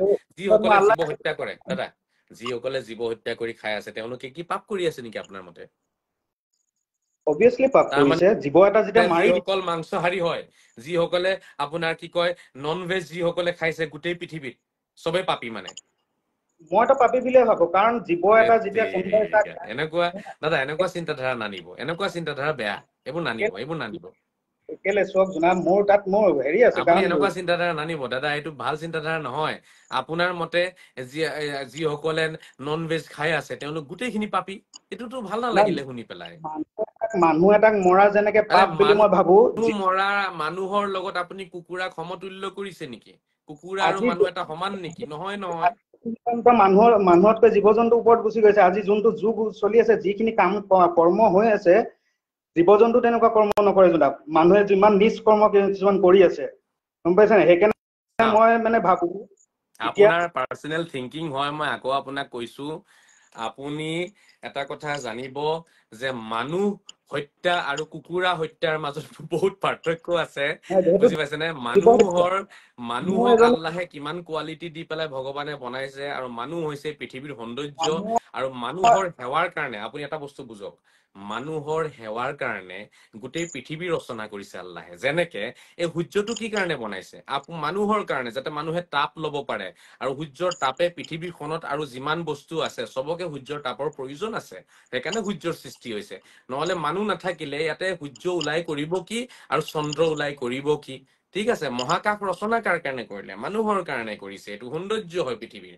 গতিকে পৃথিৱীত এই পাহাৰ পৰ্বত নদী নলা যিমান আছে, এইবোৰ চব মানুহৰ মানৱ জাতিৰ সেৱাৰ কাৰণে হয়। যেতিয়া মানৱ জাতিৰ সেৱাৰ কাৰণে পাহাৰ পৰ্বত নদী নলা চব ভগৱানে বনাইছে, আল্লাহে বনাইছে। গছ গছনি কাৰ কাৰণে? আপেল কাৰ কাৰণে বনাইছে? আপেল মানুহৰ সেৱাৰ কাৰণে বনাইছে। এইটো কচু কাৰ কাৰণে বনাইছে? মানুহৰ সেৱাৰ কাৰণে বনাইছে। গতিকে মানুহক সন্তুষ্ট কৰিবলৈ ঈশ্বৰ আল্লাহ ভগৱানে পৃথিৱীখন সজাই দিছে। তাতে বিভিন্ন ৰকম ৰকমৰ খানা দিছে এটা মাংস খানা দিছে ভেজিটেবল দিছে এটা নন ভেজ দিছে ঠিক আছে ভেজ নন ভেজ দুই প্ৰকাৰৰ দিছে এটা কোনোবাই ভেজ খাব কোনোবাই নন ভেজ খাব কিন্তু আপুনি নন ভেজ খোৱাখিনিক যদি পাপী বুলি কয় তেতিয়াহ'লে দাদা মই আপোনাৰ লগত এই কথাত একমত হ'ব নোৱাৰিলো মোক বেয়া নাপাব নন ভেজ খোৱা সকলেও কোনো পাপ কৰা নাই ভেজ খোৱা সকলেও কোনো পাপ কৰা নাই আপুনি এইটো কথা ক'ব পাৰিব যে যিসকলে ভেজ খায় তেওঁলোকে এটা বেছি ভাল কাম কৰি আছে যেন মোৰো লাগে যিসকলে ভেজ খায় তেওঁলোকে এক্সট্ৰা বোনাছ পাব সেইটো মই কৈ আছো হয় ভেজ খোৱা যিসকলে নন ভেজ নাখায় যিসকলে ভেজ খায় তেওঁলোকে এক্সট্ৰা বোনাছ কিবা এটা ভগৱানৰ পৰা আশা কৰিব পাৰিব এইটোত মই আপোনাৰ লগত একমত মই নন ভেজ তোক আপোনাক ভাল পাইছো বাট আপুনি ভেজটো কি কয় নন ভেজ খোৱা সকলক মই কি কওঁ মই সাপোৰ্ট কৰো কিন্তু ভেজ খোৱা সকলকো মই সাপোৰ্ট কৰো দুই প্ৰকাৰৰ ব্যক্তিকে মই সাপোৰ্ট কৰো আপুনি কিন্তু আকৌ অকল ভেজ সাপোৰ্ট কৰিছে নন ভেজ সাপোৰ্ট নকৰে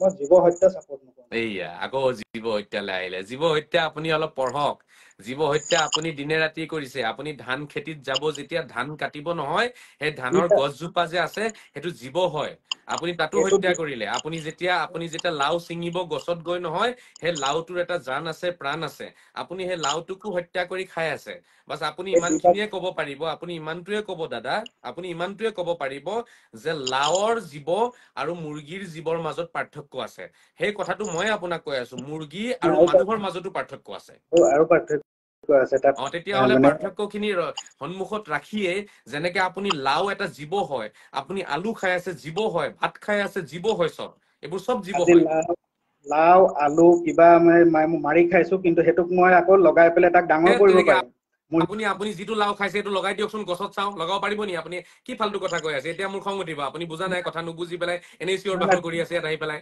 আপুনি যিটো লাও খালে সেই লাওটোকে আপুনি লগাব পাৰিব নি আকৌ মই তেনেকুৱা লগাব নোৱাৰো কিন্তু তেনেকুৱা তাৰ একে সমতুল্য এটাত লগাব পাৰিম কিন্তু সেই আপুনি কুকুৰা এজনী সমতুল্য তেনেকুৱা মুৰ্গী ময়োতো বনাই দিব পাৰিম তেনেকুৱা মই 10টা মুৰ্গী আৰু বনাই দিম পোৱালি লৈ পেলাই আপুনি নুবুজে কেলেনো আল্লাহৰ বাহিৰে তাত জীৱ দিব কোনো নোৱাৰে জনাব কি যে পাগল মানে আপুনি একদম পাগলৰ দৰে কথা পাতিছে আজি একদম পাগলৰ দৰে কথা পাতিছে আপুনি যিটো লাও খাইছে সেই লাওটো সেম সেই বস্তু সেই লাওটোকে যিটো আপুনি বাকলি ছিঙি পেলাই আপুনি সিজাই খাই পেলালে সেই লাওটোক আকৌ জীয়াই তুলিব পাৰিব আপুনি নোৱাৰে আপুনি তেনেকুৱা লাও গছ লগাব পাৰিব আপুনি লাও গছ এটা লগাব পাৰিব বেলেগ লাও গছ সেই লাওটো খালো লাওৰ পৰা গুটি কেইটামান ৰাখি সেই তাৰে শস্য দি পেলাই আপুনি লাও খাই লাওৰ পৰা গুটি ৰাখে তো ময়ো কৈছো মুৰ্গীটো খাই পেলাই মুৰ্গীৰ কণীৰ পৰা আকৌ মই মুৰ্গী জন্ম দিয়াই দিছো না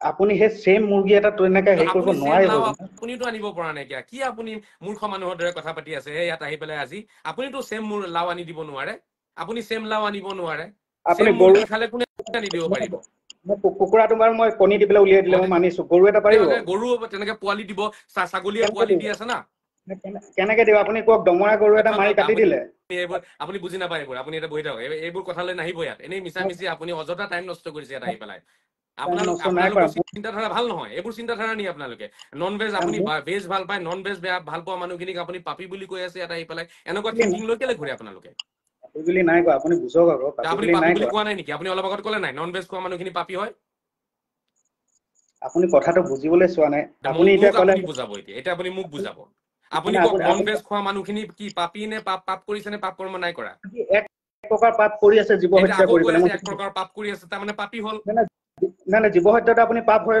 বুলি ক'ব নে নকয় জীৱ হত্যা পাপ নহয়তো কেনেকে কৈছে পাপ হয় বুলি জীৱ এটা আপুনি তাক জান দিব নোৱাৰে আপুনি ফৰ্মুলা আপোনালোকে বুজি নাপায় এই ফৰ্মুলা কোন মূৰ্খ মানুহে আপোনাক শিকালে কোনটো মূৰ্খ শিকালে আপোনাক জীৱ হত্যা মহাপাপ বুলি কোনে শিকাইছে কোনটো মূৰ্খই কৈছে মূৰ্খৰ ওচৰত নাযাওঁ মই কোনো মূৰ্খৰ ওচৰতে নাযাওঁ কৈছো নহয় কোনো শুনক মই আপোনাক বুজাই দিওঁ যিবোৰ কথা বুজি নাপায় এইবোৰ লৈ পেলাই তৰ্ক কেলে কৰে আপোনালোকে যিবোৰ বুজি নাপায় জীৱ হত্যা মহাপাপ এই কথাটোৰ অৰ্থ কি জানে নাই বিনা কাৰণত আপুনি এটা জীৱক হত্যা কৰা মহাপাপ আপুনি যদি শুনক মোৰ কথা শুনক আপুনি বেছি কথা নকব এতিয়া আপুনি এনে টাইম পাছ কৰি পেলাই সময় নষ্ট কৰিছে মই উলিয়াই দিম এতিয়া আপোনাক মোৰ ভাল লগা নাই আপোনাৰ কথা মোৰ ভাল লগা নাই আপুনি শুনক আকৌ মই মোৰ কথা শুনক জীৱ হত্যা মহাপাপ এই কথাটো আপুনি জানে ইয়াৰ অৰ্থটো কি ইয়াৰ অৰ্থই নাজানে আপুনি কুৰবানীত যে গৰুটো কাটে তাত কি অৰ্থ আছেনো তাত কি আছে আপুনি কুৰবানীৰ গৰু হওক ছাগলী হওক তাত বহুত কথা আছে সেইখিনি আপুনি যাব নালাগে আপুনি জীৱ হত্যা মহাপাপ এই ফৰ্মুলাটো আপুনি বুজি পালে জানো আজিলৈকে মই সেইটো কুৰবানীত যে গৰু এটা ছাগলী ৰ'ব এতিয়া মনে মনে থাকক জীৱ হত্যা মহাপাপ এই ফৰ্মুলাটো মই বুজাই দিওঁ আপোনাক জীৱ হত্যা মহাপাপ মানে ফৰ্মুলাটো বুজক আগতে কি এইটো বস্তুটো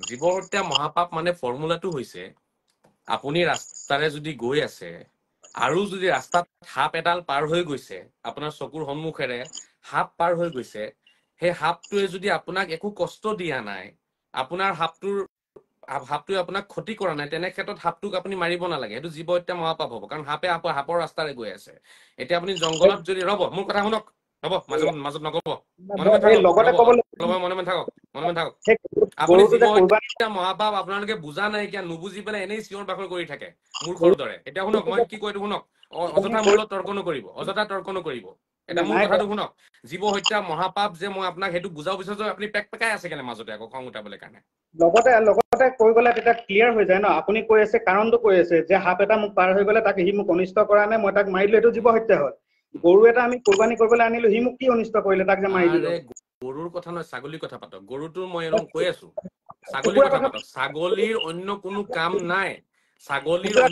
কাম নাই ছাগলীটো মানুহৰ খাদ্য হয় সাপো আপোনাৰ সাপ আপোনাৰ কি কয় জানেনে সাপটো ইণ্ডিয়ান খাদ্য নহয় সাপটো আপোনাৰ চাইনাসকলৰ সাপ খাদ্য হয় তেওঁলোকে খাদ্যৰ কাৰণে সাপ যদি মাৰিছে কোনো প্ৰব্লেম নাই মই জীৱ হত্যা কোনো দেশতে খোৱাটোৱে মই হেৰি নকৰো আজি চাইনাই আপুনি নিজৰ এতিয়া দেখোন হজৰত মহম্মদতকে ডাঙৰ অৱতাৰ আপুনি হজৰত মহম্মদতকে ডাঙৰ অৱতাৰ এতিয়া আপুনি নিজে কৈ আছিলে 1 লাখ বছৰ আগৰ পৰাই হেৰি খাই আছে বুলি মাংস খাই আছে বুলি কৈ আছে কিন্তু সেই হজৰত মহম্মদ 1400 বছৰ আগত আহিছিলে কি প্ৰব্লেম 1400 বছৰ আগতহে আহিছিলে হজৰত মহম্মদ কি হ'ল ইয়াত প্ৰব্লেমটো আপুনি নিজে অকণমান চিন্তা কৰিছিলে আপুনিও গম পাইছে আপুনি যেন ইণ্টেলেকচুৱেল মানুহ মই এইখিনি বেছি 1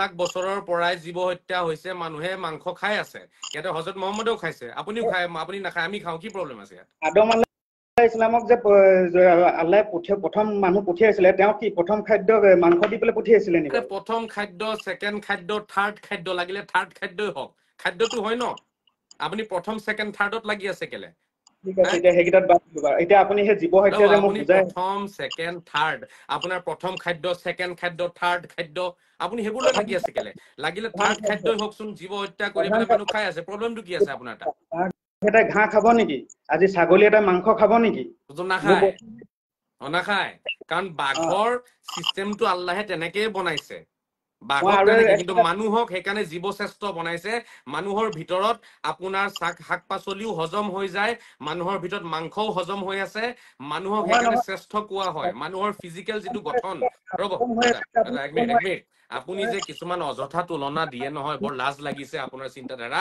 আপুনি বাঘৰ ফিজিকেল যিটো ৰ'ব আপুনি মনে থাকিবনে এতিয়া মনে থাকিবনে এতিয়া আপুনি খং উঠাইছে আপুনি মোৰ খং উঠাইছে এতিয়া মোৰ খং উঠাইছে আপুনি মানুহ এটাক লৈ বাঘৰ লগত তুলনা দিয়ে আপুনি মানুহক বাঘৰ লগত তুলনা দিয়ে মানুহক গৰুৰ লগত তুলনা দিয়ে আৰে গৰুৰ যিটো ফিজিকেল গঠন হয় গৰুৰ ভিতৰত যিখিনি চিষ্টেম আছে আপুনি মানুহৰ লগত মিলাইছে কেলে সেইটো মানে মোৰ কথাটো অলপ শুনক না আপুনি কৈ আছে মানুহক হজম শক্তি তেনেকে দিছে মানে চব মানুহে আজি আপুনি ডাঠি ক'ব পাৰিব মাংস ভালকে হজম কৰিব পাৰিছে বুলি আজি মানুহৰ মেক্সিমাম বেমাৰ মাংস খোৱাৰ কাৰণে হৈছে নাই হোৱা আজি বাবা আপোনাৰো যে কি পাগল টাইপৰ এটা কথা পাতে আপুনি একদম টোটেলি পাগল লাগিলে আপুনি এটা মই ভাবিছিলো আপুনি মানুহটো চাগে অলপ দিমাগ চিমাগ আছে এতিয়া গম পালো টোটেলি পাগল দিমাগ চিমাগ নাই আৰে মানুহে মাংস খোৱাৰ কাৰণে বেমাৰ নাই হোৱা মানুহে বেছি মাংস খোৱাৰ কাৰণে হৈছে এতিয়া আপুনি কম পৰিমাণৰ খাওক আপুনি চেনি খালে মানুহৰ বেমাৰ হোৱা নাই এতিয়া আপুনি কি ক'ব চেনিটো বেয়া বস্তু পাপ নেকি 129 বছৰ বয়সীয়া মাইকী মানুহ এজনী ঢুকাইছিলে তেওঁৰ মানুহ যে আহে মোৰ লগত লাইভত নহয় মই মানে আচৰিত হৈ যাওঁ আপুনি মোক কওক চেনি খালে মানুহৰ বেমাৰ হয় নহয় চেনি খালে চেনিত যোৱা নাই মই অকল মাংসত আছো আপুনি কিয় চেনিত যোৱা নাই বেমাৰ আপুনি কৈছে মাংস খালে মানুহৰ বেমাৰ হয় চেনি খালে মানুহৰ বেমাৰ হয় নিমখ খালে মানুহৰ বেমাৰ হয় আলু খালে মানুহৰ বেমাৰ হয় আলু খালে চুগাৰ হয় এতিয়া আপুনি এতিয়া চেনিক দুখ দিব আলুক দুখ দিব নেকি মাংস খালে মানুহৰ বেমাৰ হৈছে মাংসক দুখ দিব নেকি আপুনি তেতিয়াহ'লে ভেজিটেৰিয়ান খোৱা মানুহ এজন ইমান বছৰ কেনেকে জীয়াই থাকে নন ভেজিটেৰিয়ান খোৱা কি কি যে উদাহৰণ লৈ আহে, কোনো যুক্তিত কথা নপতাকে, কোনোবা জীয়াই আছে কোনোবা জীয়াই থকা নাই, আমাৰ এইটো লৈ লাগি থাকিবলৈ নাই। মাংসত কোনো দুখ নাই, এতিয়া চেনিটো কোনো দুখ নাই। মাংস খালেও মানুহৰ বেমাৰ হয়, চেনি খালেও মানুহৰ বেমাৰ হয়। আপুনি বেছিকে নিমখ খাব, আপোনাৰ বেমাৰ হ'ব, প্ৰেছাৰ হাই হৈ যাব আপোনাৰ। বেছিকে হাঁহ খাব, বেছিকে আপুনি আণ্ডা খাব, ডিম খাব, লোকেল ডিম বেছিকে খাব, প্ৰেছাৰ আপোনাৰ বাঢ়ি যাব পাৰে। আপুনি সেইবোৰ কথা নকব ইয়াত কিহৰ কাৰণে বেমাৰ হৈছে নহৈছে। আমি চাব লাগে যে সেই বস্তুটোত কিবা প্ৰব্লেম আছে নেকি। আপুনি বস্তুটো লিমিটত খাওক, এটা বস্তু লিমিটত খালে, চেনি লিমিটত খাওক, আপোনাৰ বেমাৰ নহয়। মাংস লিমিটত খাওক, আপোনাৰ বেমাৰ নহয়। আপুনি লিমিট ক্ৰছ কৰি পেলাই আপুনি যেতিয়াই তেতিয়া আপুনি খাই থাকিব, খালে আধা কেজি 1 কেজি খাই দিব। আপুনি ভাত খালেও আপোনাৰ বেমাৰ হ'ব, আপুনি বেছিকে ভাত খালে বেমাৰ হ'ব, বেছিকে আপুনি মিঠাই খালে, আপোনাৰ যদি ৰসগোল্লা আপুনি দিনত 50টা খাই দিয়ে আপোনাৰ বেমাৰ হ'ব। তো ৰসগোল্লাৰ কোনো দুখ নাই ইয়াত, আপুনি সেইবোৰ নকব। মানুহ জীৱত এতিয়া কথাটো হৈছে জীৱ আপুনি যদি আপুনি কৈ আছে যিসকলে মাংস খায় তেওঁলোক পাপ কাম কৰি আছে, এইটো ভুল কথা কৈছে। হযৰত মহম্মদে পাপ কাম কৰিলে তাৰমানে। মই কি কৈ আছো, মই জীৱ হত্যাটো কৈ আছো। আৰে হত্যা হত্যা কৰিলে কৰিলেইটো খাব, হত্যা কৰিলেইটো খাব, হত্যা নকৰাকে খাই দিব নি কোনোবাই। কৰিলে যেতিয়া, মই সেইটোকে কৈছো, হত্যা কৰিলে যেতিয়া খাবই লাগিব। মানুহ এটাই যেতিয়া এটাক জীৱ দিব নোৱাৰে, তাৰ কেতিয়াও তাৰ সেইটো হাৰ্ট মানে পাৱাৰ নাইকিয়া যে সি বস্তুক মাৰিব। মই সেইটো কবলৈ বিচাৰি আছো। আজি মোক বনাইছে আল্লাহে, মোক মৰাৰ ৰাইট আল্লাহৰ হৈ আছে। মোক মাৰিব যদি বেলেগ কোনোবাই মাৰে, সেইটোতে সি পাপ কৰিব। মই কবলৈ বিচাৰি আছো। অলপ বেছি বুজি পেলালে, অলপ বেছি বুজিলে, অলপ বেছি বুজিলে। ইমানখিনি বুজিব নালাগে। আল্লাহে আপোনাক যেনেকে কাৰোবাক বনাইছে মাৰিবলৈ কাৰণে অধিকাৰ আল্লাহৰ, তেনেকে জীৱ জগত জড় জগত পঢ়ি লব। জীৱ জগত জড় জগত বুলিলে কাক কয়, জীৱ জগত বুলিলে কাক কয়, দুটা বস্তুৰ মাজত বহুত কওকচোন। পাৰ্থক্য আছে। আপুনি দিনে ৰাতিয়ে জীৱ হত্যা কৰি আছে, আৰু তেতিয়া আপুনি কৈ দিব যে মই সেইখিনি কৰিব পাৰো, তাতে মই বেলেগ এটা বনাই দিব পাৰো। আপুনি আল্লাহক সুধি পেলাই লাওটো ছিঙি আনিছিলে গছৰ পৰা? আল্লাহে আপোনাক লাও ছিঙিবলৈ পাৰ্মিশন দিছে নেকি স্পেচিয়েলি, যে আসিফ তুমি গৈ পেলাই লাও ছিঙি লৈ আহা, আলু লৈ আহা উঠাই পেলাই গছৰ পৰা, বিলাহী কাটি লৈ আহা, সেইখিনি আপোনাক কেতিয়া পাৰ্মিশন দিলে আল্লাহে? শুনিছেন নাই? ভাগত আছো নাই, মই এতিয়াতো ওলোৱাই নাই নহয় এইবোৰ। কি হ'ল? মইতো শুনি আছো, আপুনি শুনিছে নাই? শুনি আছো, আপোনাৰ সেইটো অহা নাই কেলে? মোৰো ইয়াত অহা নাই এতিয়া। খালি এতিয়া আপুনি এইটো কৈ ৰ'ব, চেহেৰাটো বাদ দিয়ক, কথাখিনি শুনিলে হৈ গ'ল। এতিয়া আপুনি সাপটোৰ কথা কৈ আছিলে, সাপটো আমাক মই অনিষ্ট কৰিব। আপোনাক ৰ'ব, আপুনি বুজা নাই, অলপ সময় মনে মনে শুনক, আপোনালোকে শুনক। ইমান কনফিউজন লৈ জীয়াই থাকে কেনেকে পৃথিৱীত হে আপোনালোকে? এতিয়া শুনক, আপুনি শুনিলে পইণ্ট বহুত ক'লে, এতিয়া শুনক, মোৰ ফৰ্মুলা খিনি শুনক। শিকিবলৈ যদি আহিছে শিকক, তৰ্ক নকৰিব অযথা। জীৱ হত্যা মহাপাপ, এই কথাটো শুদ্ধ হয়, আৰু এই কথাটো আপোনাৰ ভুলো হয়। বুজিব লাগিব কেনেকে শুদ্ধ হয়, কেনেকে ভুল হয়। জীৱ হত্যা মহাপাপ যি কথাটো কোৱা হয়, ইয়াৰ অৰ্থ হৈছে যে আপুনি বিনা কাৰণত, আপুনি একচেপ্টেবল কাৰণ বা ৰিজন দেখাব লাগিব হত্যাৰ। সেইটো ক্ষেত্ৰত আপুনি হত্যাটো কৰিব পাৰিব। যেনেকে কোনোবাই যদি খাবলৈ কাৰণে মুৰ্গী মাৰি আছে, দেন আপুনি মুৰ্গী খাব পাৰিব। কোনোবাই খাবলৈ কাৰণে যদি হাঁহ কুকুৰা বা ছাগলী কাটিছে, খাব পাৰিব। কিন্তু যদি খাবলৈ কাৰণে নহয়, ৰ'ব, যদি খাবলৈ কাৰণে নহয়, এনেই ধেমালিতে বোলে মন গৈছে, ফূৰ্তি লাগিছে, কুকুৰা দুটামান মাৰি দিওঁ ব'ল, এই বোলে এনেই বোলে গুলটি মাৰি আমি বোলে এনেই খেলিম, এই বোলে গুলটি লৈ চৰাই এটা এনেই মাৰি আছো বহি পেলাই। গুলটি চিনি পায়? গুলটি ৰবৰত যে মাৰে শিলগুটি, সেইটো গুলটি বুলি কয়। ঠিক তেনেকুৱা বিনা কাৰণত আপোনাৰ বোলে বন্দুক এটা আছে, আপুনি বোলে এনেই গৈ পেলাই জংঘলত বোলে জীৱ বিলাকক লৈ পেলাই আপোনাৰ চিকাৰ কৰাৰ আপোনাৰ বোলে চখ উঠিছে, খুব ভাল লাগিব, চিকাৰ কৰিম বল, চিকাৰ কৰি জীৱটোক এনেই মাৰি পেলাই থৈ আহিছে। তো সেই কথাটোকে কৈছে জীৱ হত্যা মহাপাপ। জীৱ হত্যা মহাপাপ এনি হাও এনি কণ্ডিশ্যন নহয়তো, তাতে কণ্ডিশ্যন আছে, এইটো কণ্ডিশ্যনেল হয়। আপোনালোকে কোৰবানী চব জীৱ বস্তু উল্টা পুল্টাকে বুজে। কোৰবানী জীৱ হত্যাটো তাত কি কণ্ডিশ্যন আছে সেইটো কৈ তাত দিয়ক। কণ্ডিশ্যন এইটোৱে যে আপুনি ঈশ্বৰ আল্লাহ ভগৱানক আপুনি শুকৰিয়া জনাইছে, তেখেতক ঈশ্বৰ আল্লাহ ভগৱানক আপুনি আপোনাৰ সন্তানৰ বদলি আপুনি আপোনাৰ সন্তানটো দিব লাগিছিলে, দিব পাৰিব? এইটো এটা মোৰ গণ্ডগোল তেতিয়াহ'লে হৈ আছে। সন্তান যদি দিব নোৱাৰে, আপুনি আল্লাহ ইমান অকল খালি এইটো ক'লে আল্লাহ নহ'ব নহয়, আপুনি এইটো ক'লে নহ'ব নহয়, বলি মানুহে কেলে দিয়ে? আপুনি ঈশ্বৰ আল্লাহ ভগৱানক কি দিব? আপুনি ঈশ্বৰ আল্লাহ ভগৱানক কি দিব? আপুনি মোক কওকচোন, আল্লাহ ইমান নিষ্ঠুৰ নি? মই জন্ম দিয়া সন্তানটো আল্লাহ যে মোৰ পৰা বিচাৰিব? নিষ্ঠুৰ আল্লাহ আপোনাক পৰীক্ষা কৰিবলৈ বিচাৰিব, কি প্ৰব্লেম আছে? পৰীক্ষা সেই তেতিয়া জামানাত কৰিছিলে, সেই জামানাটো কেলে পৰীক্ষাটো আপোনাক আজি পৰীক্ষা আমি কৰিব নোৱাৰে? আপোনাক পৰীক্ষা নকৰে আল্লাহ? আপুনি কি ইব্ৰাহিমতকে ডাঙৰ নেকি? তেতিয়াহ'লে ইব্ৰাহিমতকে আল্লাহ মোৰ লগত কথা পাতিছে নি? ইব্ৰাহিমৰ লগত আল্লাহ সেইটো তেনেকুৱা এটা কানেকশ্যন আছিলে, তেওঁৰ লগত তেনেকুৱা ইব্ৰাহিমক যদি পৰীক্ষা কৰিছে, তেতিয়াহ'লে আপুনি কোন খেতিৰ মূলা? এইটো আপুনি কিছ খেত কি মূলি হ'ল? যদি কলি ইব্ৰাহিমক যুগত আল্লাহে পৰীক্ষা কৰিছে তা আপোনাক কেলে নকৰিব? আপুনি ইব্ৰাহিমতকে ডাঙৰ হৈ গল নেকি?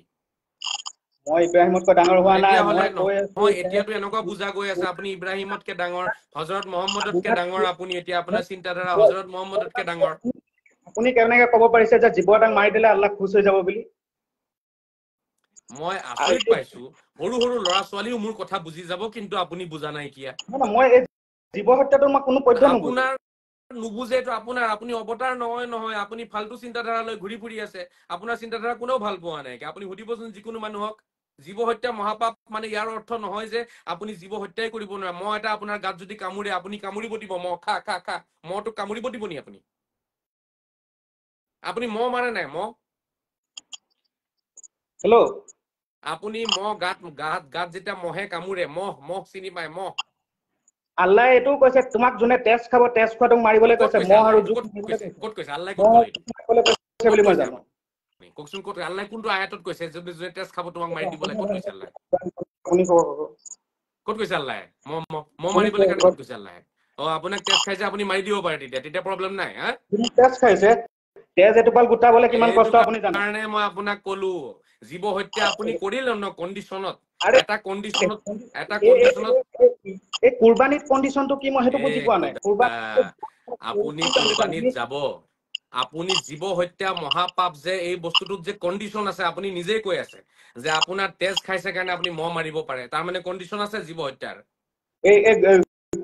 ছাগলীটোৰ কি কণ্ডিচন আছিলে? এই ঈদত যে এতিয়াতো আপুনি এটা বস্তু মানিলে নাই আগতে, কওক জীৱ হত্যা মহাপাপ এই বস্তুটো আপোনাৰ কণ্ডিচনেল হয়, এই বস্তুটো মানিছে নাই আপুনি? বুজিয়ে নাপায়। এতিয়া জীৱ আপুনি মোক হত্যা কওকচোন, মহাপাপ যে মই বুজি নাপাওঁ, এতিয়া আপুনি মোক বুজাব, মুস্তফা কামাল আজহাৰীক বুজাব। আপোনাকতো বুজাব সামৰ্থ্য তেতিয়াহ'লে নাইকিয়া। আপুনি আপুনি মোক এটা কথা কওক, জীৱ হত্যা মহাপাপ কণ্ডিচনেল হয় নহয়? আপুনি মহ মাৰে নাই? আপোনাৰ ঘৰত যদি কিবা যদি আপোনাৰ বেয়া বস্তু ওলাই, যেনেকে কিবা বিচা ওলাই আপোনাক কামুৰিছে, বা কিবা এনেকুৱা আপোনাক যে যিবোৰ জন্তু জীৱ জন্তুৱে আপোনাক নষ্ট কৰিব, আপুনি মাৰে নাই? মই বেলেগৰ কথা নাজানো, মই জানি বুজি পৰুৱা এটাও নামাৰো। এই জানি বুজি মৰুৱা মহ মাৰে নাই? আপোনাৰ গাত মহে কামুৰিলে মহ মাৰে নাই? জানি বুজি পৰুৱা এটাও নামাৰো বুলি কৈছো, যেতিয়া আপোনাৰ পৰুৱাটো মহ নামাৰে, আপোনাক মহে খাই থাকিলে আপুনি তেজ খাবলৈ দিয়ে? জানি বুজি নামাৰো বুলি কৈ আছো আপোনাক মই। জানি বুজিয়ে মই কৈছো, আপোনাৰ মহটোৱে কামুৰি আছে, আপুনি দেখি আছে, নামাৰে নি মহ ক'ৰবাত আপুনি? পিঠিত কামুৰি আছে, মই যেতিয়া মই গাত দুখ পাম, তেতিয়া মই হাতখন মাৰি দিলে সি মৰি গ'লে, সেইটো মই নাজানো নহয়। মই জানি বুজি কৈ আছো। আপুনি বঢ়িয়া, হাতখন মাৰি দিয়ে মানে পিঠিত যেতিয়া মহটো কামুৰি থাকে, তেতিয়া মহটোক নামাৰে, হাতখন মাৰে পিঠিত আৰু। আৰে মই নেদেখা জেগা এটাত মোক কিহে দুখ পোৱাইছে, মই সেইটোতো চাব লাগিব ন। মই নিজক বচোৱাটো খৰচ হয়, হে নিজৰ খুদা, জান বচোৱাটো খৰচ হয়। মানিলো দেই, নমস্কাৰ আছিফ চাহাব, মানিলো আপোনাক। হে খুদা, কাৰ লগত দেখা কৰালা আজি? মানিলো নাই নাই আপোনাক আৰু। হা, কামুৰি আছে, হাতখন মাৰি দিয়ে বোলে পিঠিত, তেতিয়া আপুনি মহৰ কথাটো বুলি মই আৰে কুৰবানীত আছো, কুৰবানীত আপুনি বুজা নাই। এতিয়া আপুনি অলপ মনে মনে থাকক, মোৰ কথাখিনি কৈ যাও, মোৰ কাম আছে আৰু। আপোনাৰ লগত অযথা তৰ্ক এটা কৰিলো মই বিনা কাৰণত, ঠিক আছে। এতিয়া মই আপোনাক ফৰ্মুলাটো বুজাই দিওঁ, আপুনি ইয়াৰ ওপৰত আপুনি কি কৰিব, চৰ্চাটো কৰি থাকিব। প্ৰথমটো কথা, আপুনি জীৱ হত্যা মই মহাপাপ, এটাই আপুনি অলপ মনে আল্লাহে মনে থাকিবনে? মনে মনে থাকিবনে আপুনি? মই এটাই জানো, আল্লাহে আপুনি এতিয়া যাব দিয়ক, যোনটো আপুনি যাওক, আপোনাক বিদায় দিছো, যাওক। আপোনাৰ এইবোৰ চিন্তাধাৰা লৈ আছে নাহিব ইয়াত আৰু দেই। আছে কি যে এটা মানুহ যে মোৰ সন্মুখত মাজে মাজে আহে। প্ৰণাম, খুদা প্ৰণাম। কেনেকুৱা চিন্তাধাৰা যে মানুহৰ এই পৃথিৱীত লৈ মানুহ জীয়াই আছে, আচৰিত লাগিলে। আচৰিত অদ্ভুত প্ৰাণী পৃথিৱীত জীয়াই আছে। মহে কামুৰিলে কয়, মই হাতখন পিঠিত বোলে মাৰি দিওঁ। মহ মাৰিব পাৰে তেতিয়া। জীৱ হত্যা মহাপাপ, এই কথাটো শুদ্ধ হয়। এই কথাটোৰ অৰ্থটো হৈছে যে বিনা কাৰণত আপুনি জীৱ হত্যা কৰিলে মহাপাপ হব। যেনেকে ৰাস্তাৰে সাপ এডাল ৰাস্তাৰে পাৰ হৈ গৈ আছে, আমি বেছিভাগ গাড়ী চলাই থাকিলে ৰাতি মই সাপ চাপ পাই থাকো। ৰাতি আপুনি যদি তেনেকুৱা নিজান জেগাত গাড়ী চলাই, বাইক চলাই সাপ পাব। সাপে নিজৰ ৰাস্তাৰে গৈ আছে, আপোনাকতো আক্ৰমণ কৰা নাই, চ' আপুনি আক্ৰমণ কৰি পেলাই সাপডালক নামাৰিব। ঠিক তেনেকে ৰাস্তাৰে আপুনি গৈ আছে, কুকুৰে আপোনাক একো ডিষ্টাৰ্ব কৰা নাইকিয়া, কুকুৰ ৰাস্তাৰ কিনাৰতে বহি আছে, তো আপুনি লাঠিৰে সেই কুকুৰটোক মাৰি পেলাই মাথা চাথা ফালি নিদিব, তাক মাৰি নেপেলাব। এইটো কথা। ঠিক তেনেকে আপোনাৰ খাবলৈ মন যোৱা নাই, আপুনি এনেই চিকাৰ কৰিবলৈ গৈ পেলাই বন্দুক এটা লৈ পেলাই যাকে তাকে বোলে চিকাৰ কৰিব গৈছো জংঘলত, এতিয়া বোলে তাতে শিয়াল দেখিলে শিয়ালকো মাৰি আছে আপুনি, বোলে আপুনি তাতে আৰু কিবা যদি পহু চহু ওলাই চবকে এনেই ফুৰ্তি ফূৰ্তিত মাৰি আছে। আগৰ যুগত এনেকুৱা কাম মানুহে কৰিছিলে, মানে জংঘলত চিকাৰ কৰিব গৈছিলে, চিকাৰ কৰিব গৈ যাকে তাকে তেওঁলোকে মাৰি ফুৰিছিলে। সেইটো তেওঁলোকৰ এটা কি আছিলে জানেনে? সেইটো এটা তেওঁলোকৰ মানে ৰাপ আছিলে, সেইটো তেওঁলোকৰ এটা জীৱনৰ অংশ আছিলে, সেইটো এটা খেল আছিলে। চিকাৰ এটা খেল আছিলে আগতে, এটা সময় আছিলে। আপোনালোকে জানে, ইতিহাস পঢ়িলে আপোনালোকে জানিব যে চিকাৰ কৰাটো খেল আছিলে এটা সময়ত মানুহৰ কাৰণে। হা, চিকাৰ এনেই ৰজা মহাৰজা বিলাকে এনেই গৈ পেলাই জীৱ জন্তু মাৰি ফুৰিছিলে তেওঁলোকে। তো সেই বস্তুটোত বিনা কাৰণত জীৱ হত্যা কৰাটো হৈছে মহাপাপ। কিন্তু কাৰণবশতঃ যদি আপুনি জীৱক মাৰে সেইটো মহাপাপ নহয়। যেনেকে আপোনাক যদি মহে কামোৰে আপুনি মহটো মাৰিব লাগিব, ঠিক আছে, নহলে মেলেৰিয়া বেমাৰ হৈ যোৱাৰ সম্ভাৱনা আছে, ঠিক আছে। তেনেকে আপোনাক গাত যদি বিছা উঠি পেলাই বগাই ফুৰিছে, বিছাটো আপুনি মাৰি দিছে, গচকি দিছে, একো প্ৰব্লেম নাই।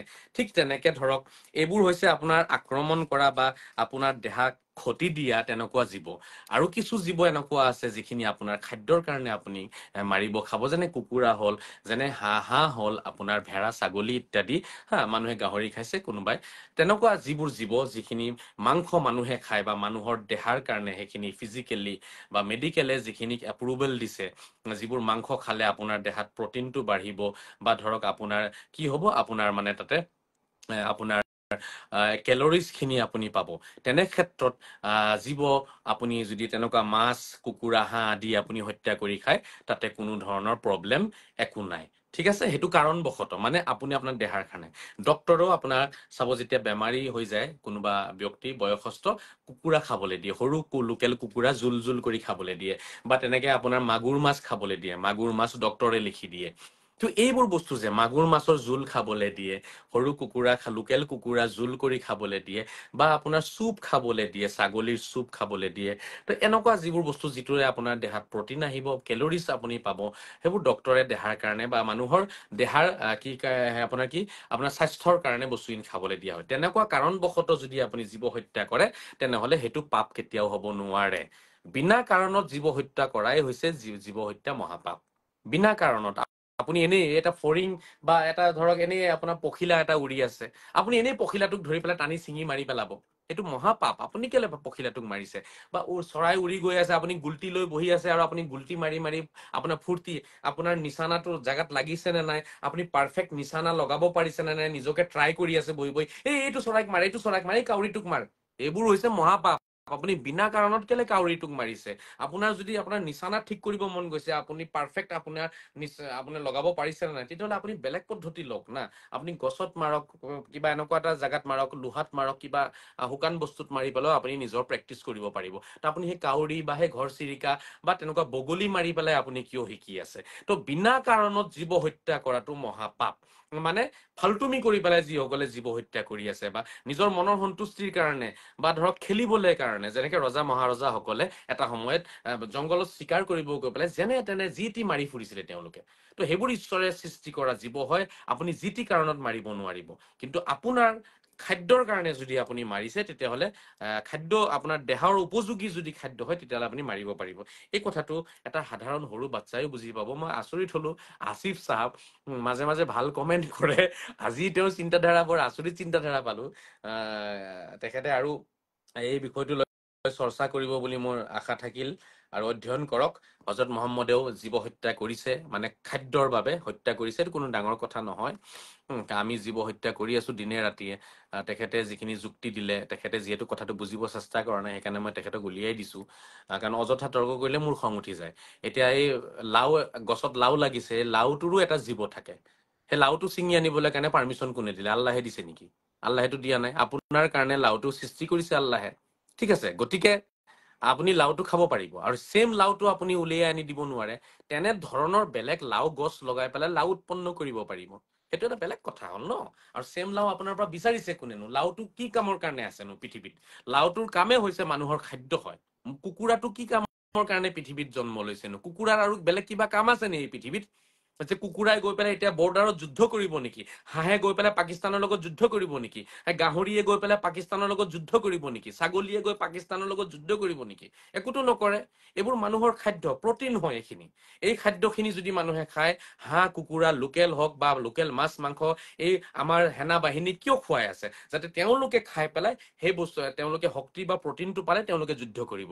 গতিকে এইখিনি বস্তু বুজিব লাগিব যে মানুহৰ দেহাৰ কাৰণে বা মানুহৰ সেৱাৰ কাৰণে ঈশ্বৰ আল্লাহ ভগৱানে এই পৃথিৱী, গোটেই পৃথিৱীখন সৃষ্টি কৰিছে মানুহৰ কাৰণে। পানীটো কিয় সৃষ্টি কৰিছে? মানুহৰ কাৰণে।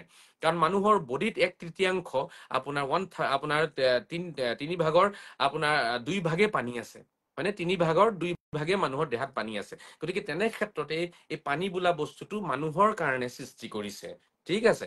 গতিকে মানুহৰ সেৱাৰ কাৰণে, মানুহৰ জীৱনটো শান্তিৰে পাৰ কৰিবৰ কাৰণে বহু বস্তু আল্লাহে সৃষ্টি কৰিছে। সেই বস্তুখিনি হত্যা কৰিলে তাতে কোনো প্ৰব্লেম নাই।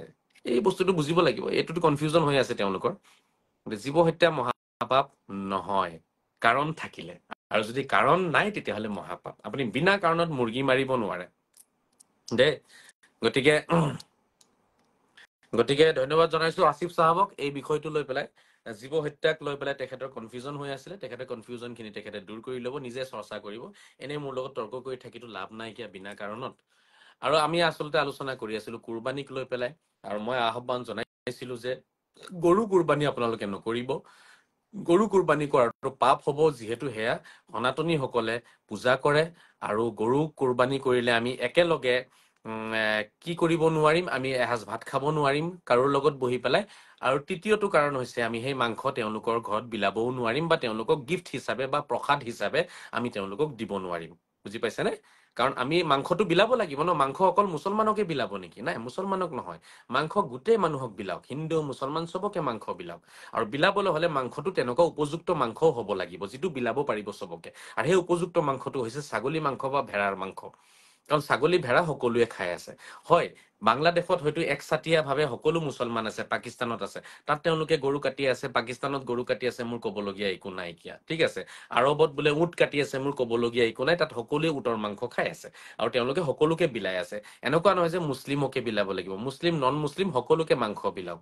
গতিকে 3টা ডাঙৰ ডাঙৰ কাৰণ মই কৈছো, যিকেইটা কাৰণ আপোনালোকে চাব, যিসকল যোগ্য সভ্য শিক্ষিত তেওঁলোকে বুজিব। এই 3টা কাৰণ আপোনালোকে চাব, একদম ভেলিড হয় কিন্তু ৰিজন কেইটা।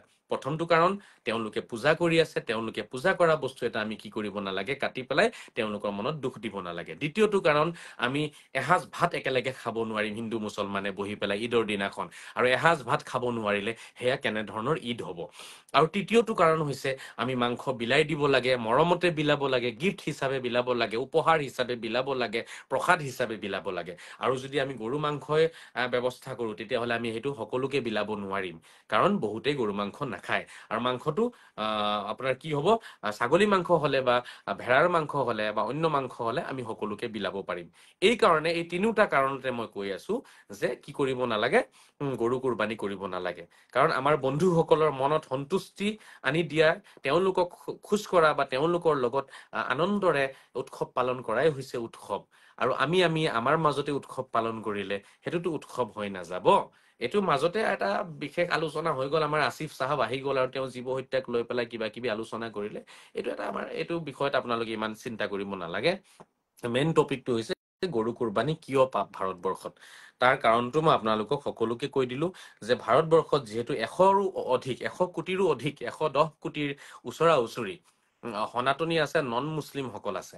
তো সেই নন মুছলিম 110 কোটি মানুহৰ শ্ৰদ্ধা ভক্তি, তেওঁলোকৰ আবেগ অনুভূতি আৰু তেওঁলোকৰ যিটো আপোনাৰ ধৰ্মীয় চেতনা, সেইখিনিক আমি কি কৰিব লাগিব, শ্ৰদ্ধা ভক্তি জনাই আমি এই গৰুটো ত্যাগ দিয়াটো সেয়া আমাৰ কৰ্তব্য, আমাৰ দায়িত্ব, আমাৰ ৰেছপন্সিবিলিটি হয়, আমাৰ মানৱতা হয়। আমি যদি তেওঁলোকৰ প্ৰতি সঁচাকে আমাৰ ভাতৃত্ববোধ আছে, সঁচাকে যদি মৰম চেনেহ আছে তেওঁলোকৰ প্ৰতি, তেতিয়াহ'লে এৰিব লাগিব। আৰু মুখেৰেতো ক'লে নহ'ব যে আমি তেওঁলোকক ভাল পাওঁ, তেওঁলোকক মৰম কৰো। যদি সঁচাকে মৰম কৰে তেতিয়াহ'লে এৰিব লাগিব, কাৰণ তেওঁলোকক আমি আঘাত দিছো, তেওঁলোকক কষ্ট দি আছো। তেওঁলোকে কষ্ট পাইছে কাৰণে বিভিন্ন ৰকমৰ SOP তেওঁলোকে উলিয়াই আছে। কুৰবানী ঈদৰ আগে আগে বিভিন্ন ৰকমৰ SOP আপুনি গোটেই ভাৰতবৰ্ষতে চাব। বিভিন্ন ৰকমৰ আলোচনা SP DC সকলে আলোচনা কৰি দিয়ে, জিলাই জিলাই আলোচনা হৈ যায়, জিলাই জিলাই মোল্লাসকলক মাতি আনি পেলাই বিভিন্ন নিৰ্দেশনা জাৰি কৰে যে আপোনালোকে এনেকে কুৰবানী কৰিব, তেনেকে কৰিব, লুকাই কৰিব, বস্তুবোৰ পুতি পেলাব, ইত্যাদি ইত্যাদি ইত্যাদি বিভিন্ন আলোচনা। সেই আলোচনাখিনি কিয় কৰা হয়? যাতে সনাতনীসকলে কষ্ট নাপাক, তেওঁলোকৰ যাতে অসুবিধা নহওক, কাৰণ সেই মাংসটো তেওঁলোকে ভাল নাপায়, সেই মাংসটো তেওঁলোকে আমি ব্যৱহাৰ কৰিলে তেওঁলোকে কষ্ট পায়। আপোনালোকে নিজে দেখা নাই নেকি, ঈদৰ দিনাখন তেওঁলোকে দৰ্জা খিৰিকী বন্ধ কৰি ঘৰত বহি থাকে, সেইদিনাখন তেওঁলোকে ক'তো ওলাই যাব চেষ্টা নকৰে, কাৰণ তেওঁলোকে সেইদিনাখন কষ্ট পায়, তেওঁলোকে জানে যে ঘৰে ঘৰে গৰুৰ মাংস থাকিব, এতিয়া উপায়ো নাইকিয়া, গতিকে ঘৰত বহি থাকে তেওঁলোকে। তো তেওঁলোকক আমি ঘৰত এনেকে আবদ্ধ কৰি তেওঁলোকক আমি ঘৰৰ পৰা ওলাবলৈ সুবিধা আমি দিয়া নাই, আৰু তেওঁলোকক তেনেকে ৰাখি পেলাই আমি ঈদ পালন কৰিলে আমাৰ ঈদ নহব, বুজি পাইছেনে? তেতিয়া আমাৰ সেইটো ঈদ নহব। আৰু আমাৰ ঈদ তেতিয়া হ'ব যেতিয়া আমি সকলোকে লৈ এসাঁজ ভাত খাব পাৰিম ন। মই কিমান মিঠা আৰু মৰমৰ কথাটো কৈ আছো, কিয় বুজিব পৰা নাই এতিয়া আপোনালোকে? ইমান মিঠা, ইমান মৰমৰ এটা বাৰ্তা দি আছো যে আহক আমি সকলোৱে মিলি পেলাই এসাঁজ ভাত খাওঁ ঈদৰ দিনা। আৰু মাংস যদি গৰুৰ হয় তেওঁলোকে নাহে আমাৰ ঘৰত। এই কথাটো কিয় বুজিব চেষ্টা কৰা নাইকিয়া? এইটো আৰৱ নহয়, পাকিস্তান বাংলাদেশ নহয়তো। ইয়াতে আপোনাৰ 70% 75% দেখোন নন মুছলিম আছে। আমাৰ ঘৰৰ চাৰিওফালে ওচৰে পাজৰে গাঁৱত, এটা দুটা গাঁৱত নাথাকিব পাৰে, কিন্তু ওচৰে পাজৰে গাঁৱত আছে। আপোনাৰ বন্ধু বান্ধৱ নাই? আপোনাৰ বন্ধুসকলক লৈ পেলাই আপুনি নাখাব এসাঁজ ভাত? আপুনি কি অকল মুছলমান মানুহৰ লগতে আপুনি গোটেই জীৱন পাৰ কৰে নেকি? বেপাৰ বাণিজ্য কৰে নেকি? আপুনি যদি এজন বেপাৰী হয়, নিশ্চয় আপোনাৰ কাষ্টমাৰ আছে, সনাতনী কাষ্টমাৰ আছে, আপোনাৰ পৰা চব্জি কিনে, মাছ কিনে, মাংস কিনে। আপোনাৰ দোকান থাকিলে আপোনাৰ কাষ্টমাৰ নাই নেকি? আপোনাৰ ফ্ৰেণ্ডছ নাই নেকি? তেওঁলোকক মাতি পেলাই আপুনি একেলগে বহি ভাত সাজ খাব নিবিচাৰে নেকি? যদি বিচাৰে, এই বিচৰাটোকেইটো ঈদ বুলি কয়, উৎসৱ বুলি কয়। ঈদৰ দিনা আমি সকলোৱে এসাঁজ ভাত খাম। গোটেই জীৱন আমি, গোটেই বছৰ আমি তেওঁলোকৰ লগত চাহ খাওঁ, তেওঁলোকৰ লগত পাৰ্টি কৰো, তেওঁলোকৰ লগত ঘূৰো, চব কাম কৰো আমি তেওঁলোকৰ লগত। কিন্তু ঈদৰ দিনাখন আমি এসাঁজ ভাত তেওঁলোকৰ লগত খাব নোৱাৰো। সেয়া কেনেকুৱা ঈদ হব তেতিয়াহলে? হযৰত মুহাম্মদ সাল্লাল্লাহু তাআলা সাল্লামে আমাক এনেকুৱা ঈদ পালন কৰিবলৈ কোৱা নাই, আমাক সাৰ্বজনীন ঈদ পালন কৰিব কৈছে। সকলোকে লৈ আনন্দৰ পৰিৱেশ গঢ়ি তুলিবৰ কাৰণে তেখেতে আমাক আদেশ দিছে, তেখেতে আমাক উপদেশ দিছে। গতিকে এই বস্তুখিনি বুজি লওক। আৰু মাংসটো চবকে বিলাব লাগে, অকল আপুনি মুছলমানক মাংস বিলাব, এইটো শুনাটো কিমান বেয়া লাগে শুনিবলৈ কাৰণে। ইয়াৰ হযৰত মুহাম্মদে এনেকুৱা কথা কৈছে নেকি যে অকল মুছলমানক মাংস বিলাই ফুৰিবি? সেইটোতো কতো কোৱা নাই তেখেতে। আৰু লগত কোনোবা এজনে মোক কমেন্ট কৰি পেলাই কৈছিলে যে আপুনি ঈদৰ মাংস যেতিয়া তেওঁলোকক দি আহিব, সেই মাংসৰে যদি তেওঁলোকে মদ খায়, চাওক, আমি মাংস দি আহিম সনাতনীসকলক, ছাগলী মাংসই হওক, ভেড়া মাংসই হওক, তাৰপিছত সেই মাংসৰে যদি তেওঁলোকে মদ খায়, সেইটো তেওঁলোকৰ কথা। সেই মাংস তেওঁলোকে ভাতৰ লগত খাওক, মদৰ লগত খাওক, সেইটো আমাৰতো চাবলগীয়া নাই। আমি আমাৰ মৰম যিখিনি আছে, আমাৰ যিটো কৰণীয় আছে, কৰ্তব্য আছে, সেইখিনিতো আমি দি থৈ আহিব লাগিব ন। সেইখিনিতো আমি দি থৈ আহিব লাগিব ন। এতিয়া কোনোবাই আমাৰ মাংসখিনি লৈ যদি মদ খায়, সেইটো আমি কি কৰিম তাত? সেইটো তেওঁ ভগৱানৰ ওচৰত উত্তৰটো দিব। এতিয়া চাপোজ মই আপোনাক এটা কাপোৰ উপহাৰ দিলো, চাৰ্ট এটা উপহাৰ দিলো, এতিয়া মোৰ চাৰ্টটো পিন্ধি যদি আপুনি চুৰি কৰিবলৈ যায়, এইটো মোৰ কি দুখ আছে ভাই? মই আপোনাক মৰমতে চাৰ্ট এটা দিছো উপহাৰ, আপোনাৰ বাৰ্থডেত এনেই আপোনাক চাৰ্ট এটা কিনি দিছো। এতিয়া মই দিয়া উপহাৰটো যদি আপুনি পিন্ধি চুৰি কৰিবলৈ যায়, এইটো মোৰ কি দুখ আছে ইয়াত?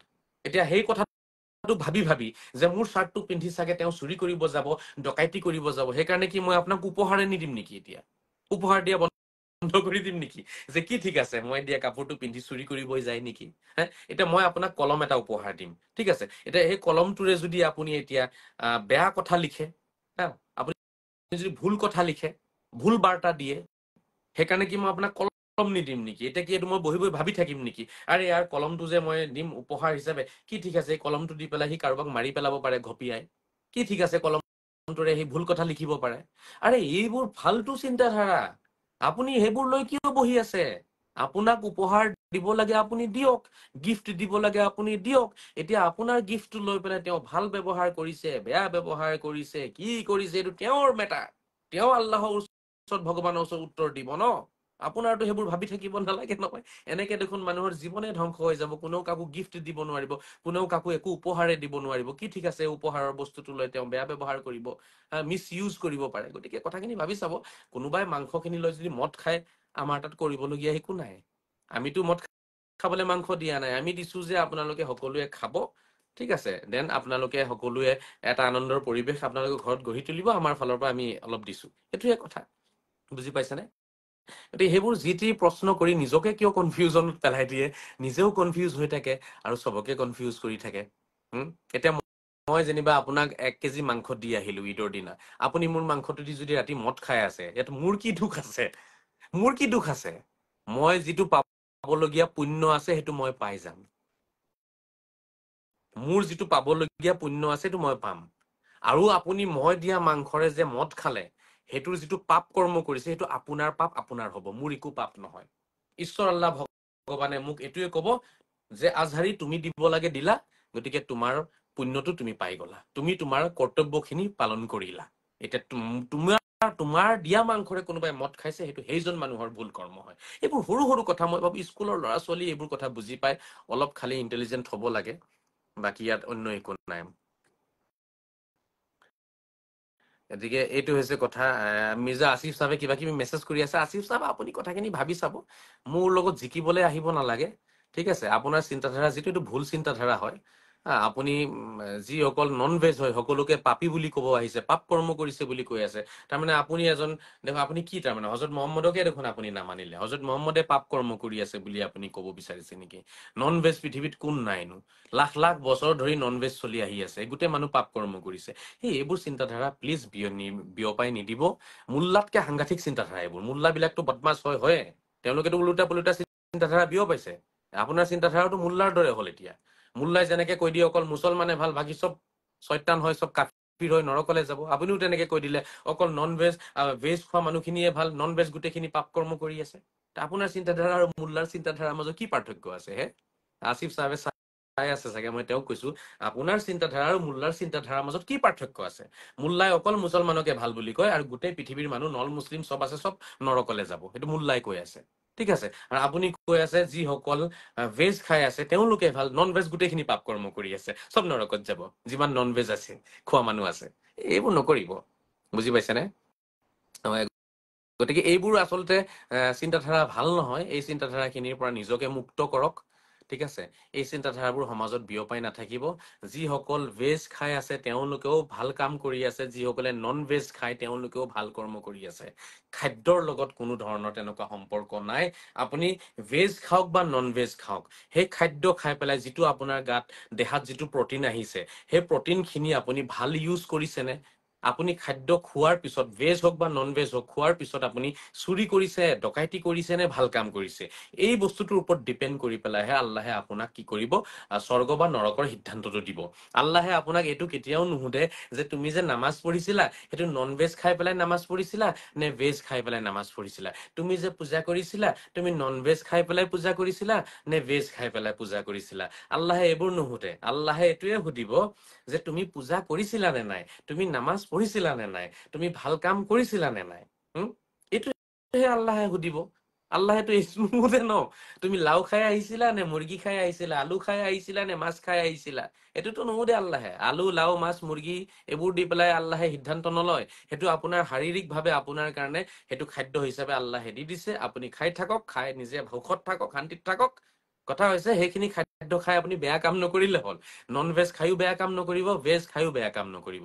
নন ভেজ খাই বেয়া কাম কৰিলেও নৰকলে যাব, ভেজ খাই বেয়া কাম কৰিলেও নৰকত যাব। নন ভেজ খাই ভাল কাম কৰিলেও স্বৰ্গলে যাব, ভেজ খাই বেয়া কাম কৰিলেও স্বৰ্গলে যাব। ইমান সহজ সৰল এনেকুৱা চিধা কথাবোৰো যদি বুজি নাপায়, তেতিয়াহ'লে মই ভাবো মই মিছামিছি টাইম নষ্টহে হ'ব। মই তেনেকুৱা আলোচনাত মই নিজৰ সময়খিনি নষ্ট কৰিব নিবিচাৰো। বেয়া নাপাব আসিফ চাহাব, এই বিষয়টো আপুনি নিজে চৰ্চা কৰি পেলাই লাইভত নহয় মোৰ লগত ফোনত আলোচনা কৰি ল'ব। আপুনি এইবোৰ অযথা আলোচনা কৰি আপুনি আপোনাৰ চিন্তাধাৰাটো যে অলপ কিবা এটা কেটেগৰীৰ চিন্তাধাৰা হয়, সেই তেনেকুৱা বিশেষ শ্ৰেণীৰ চিন্তাধাৰা যেন লাগিছে আপোনাৰ। গতিকে সেইটো আপুনি নকৰিব, মই অনুৰোধ জনাইছো আপোনাক। আপোনাৰ চিন্তাধাৰা সদায় এনেকুৱা ৰাখিব, যিসকলে ভেজ খাইছে তেওঁলোকো ভাল কৰ্ম কৰিছে, যিসকলে নন ভেজ খাইছে তেওঁলোকো ভাল কৰ্ম কৰিছে, ঠিক আছে? এইটোতেহে আপুনি ৰাখিব চিন্তাধাৰাটো। আৰু জীৱ হত্যা মহাপাপ, এইটো কণ্ডিচনেল হয়, ঠিক আছে? এইটো আনকণ্ডিচনেল নহয় বস্তুটো, যে যিকোনো জীৱ হত্যা যেতিয়াই কৰক তেতিয়াই মহাপাপ, তেনেকুৱা নহয়। তাত কণ্ডিচন আছে, কণ্ডিচনখিনি জানি ল'ব। যেনেকে বহু বিবাহ কণ্ডিচনেল হয়, এটা আনকণ্ডিশ্যনেল নহয়, যেতিয়া মন যাব তেতিয়া বিয়া পাতি ল'ব এজনী দুজনী, তেনেকুৱা নহয়। কণ্ডিশ্যন আছে তাত, আপুনি কণ্ডিশ্যন সহ বিয়া পাতিব পাৰিব, দ্বিতীয় গৰাকী বিয়া আপুনি পাতিব পাৰিব।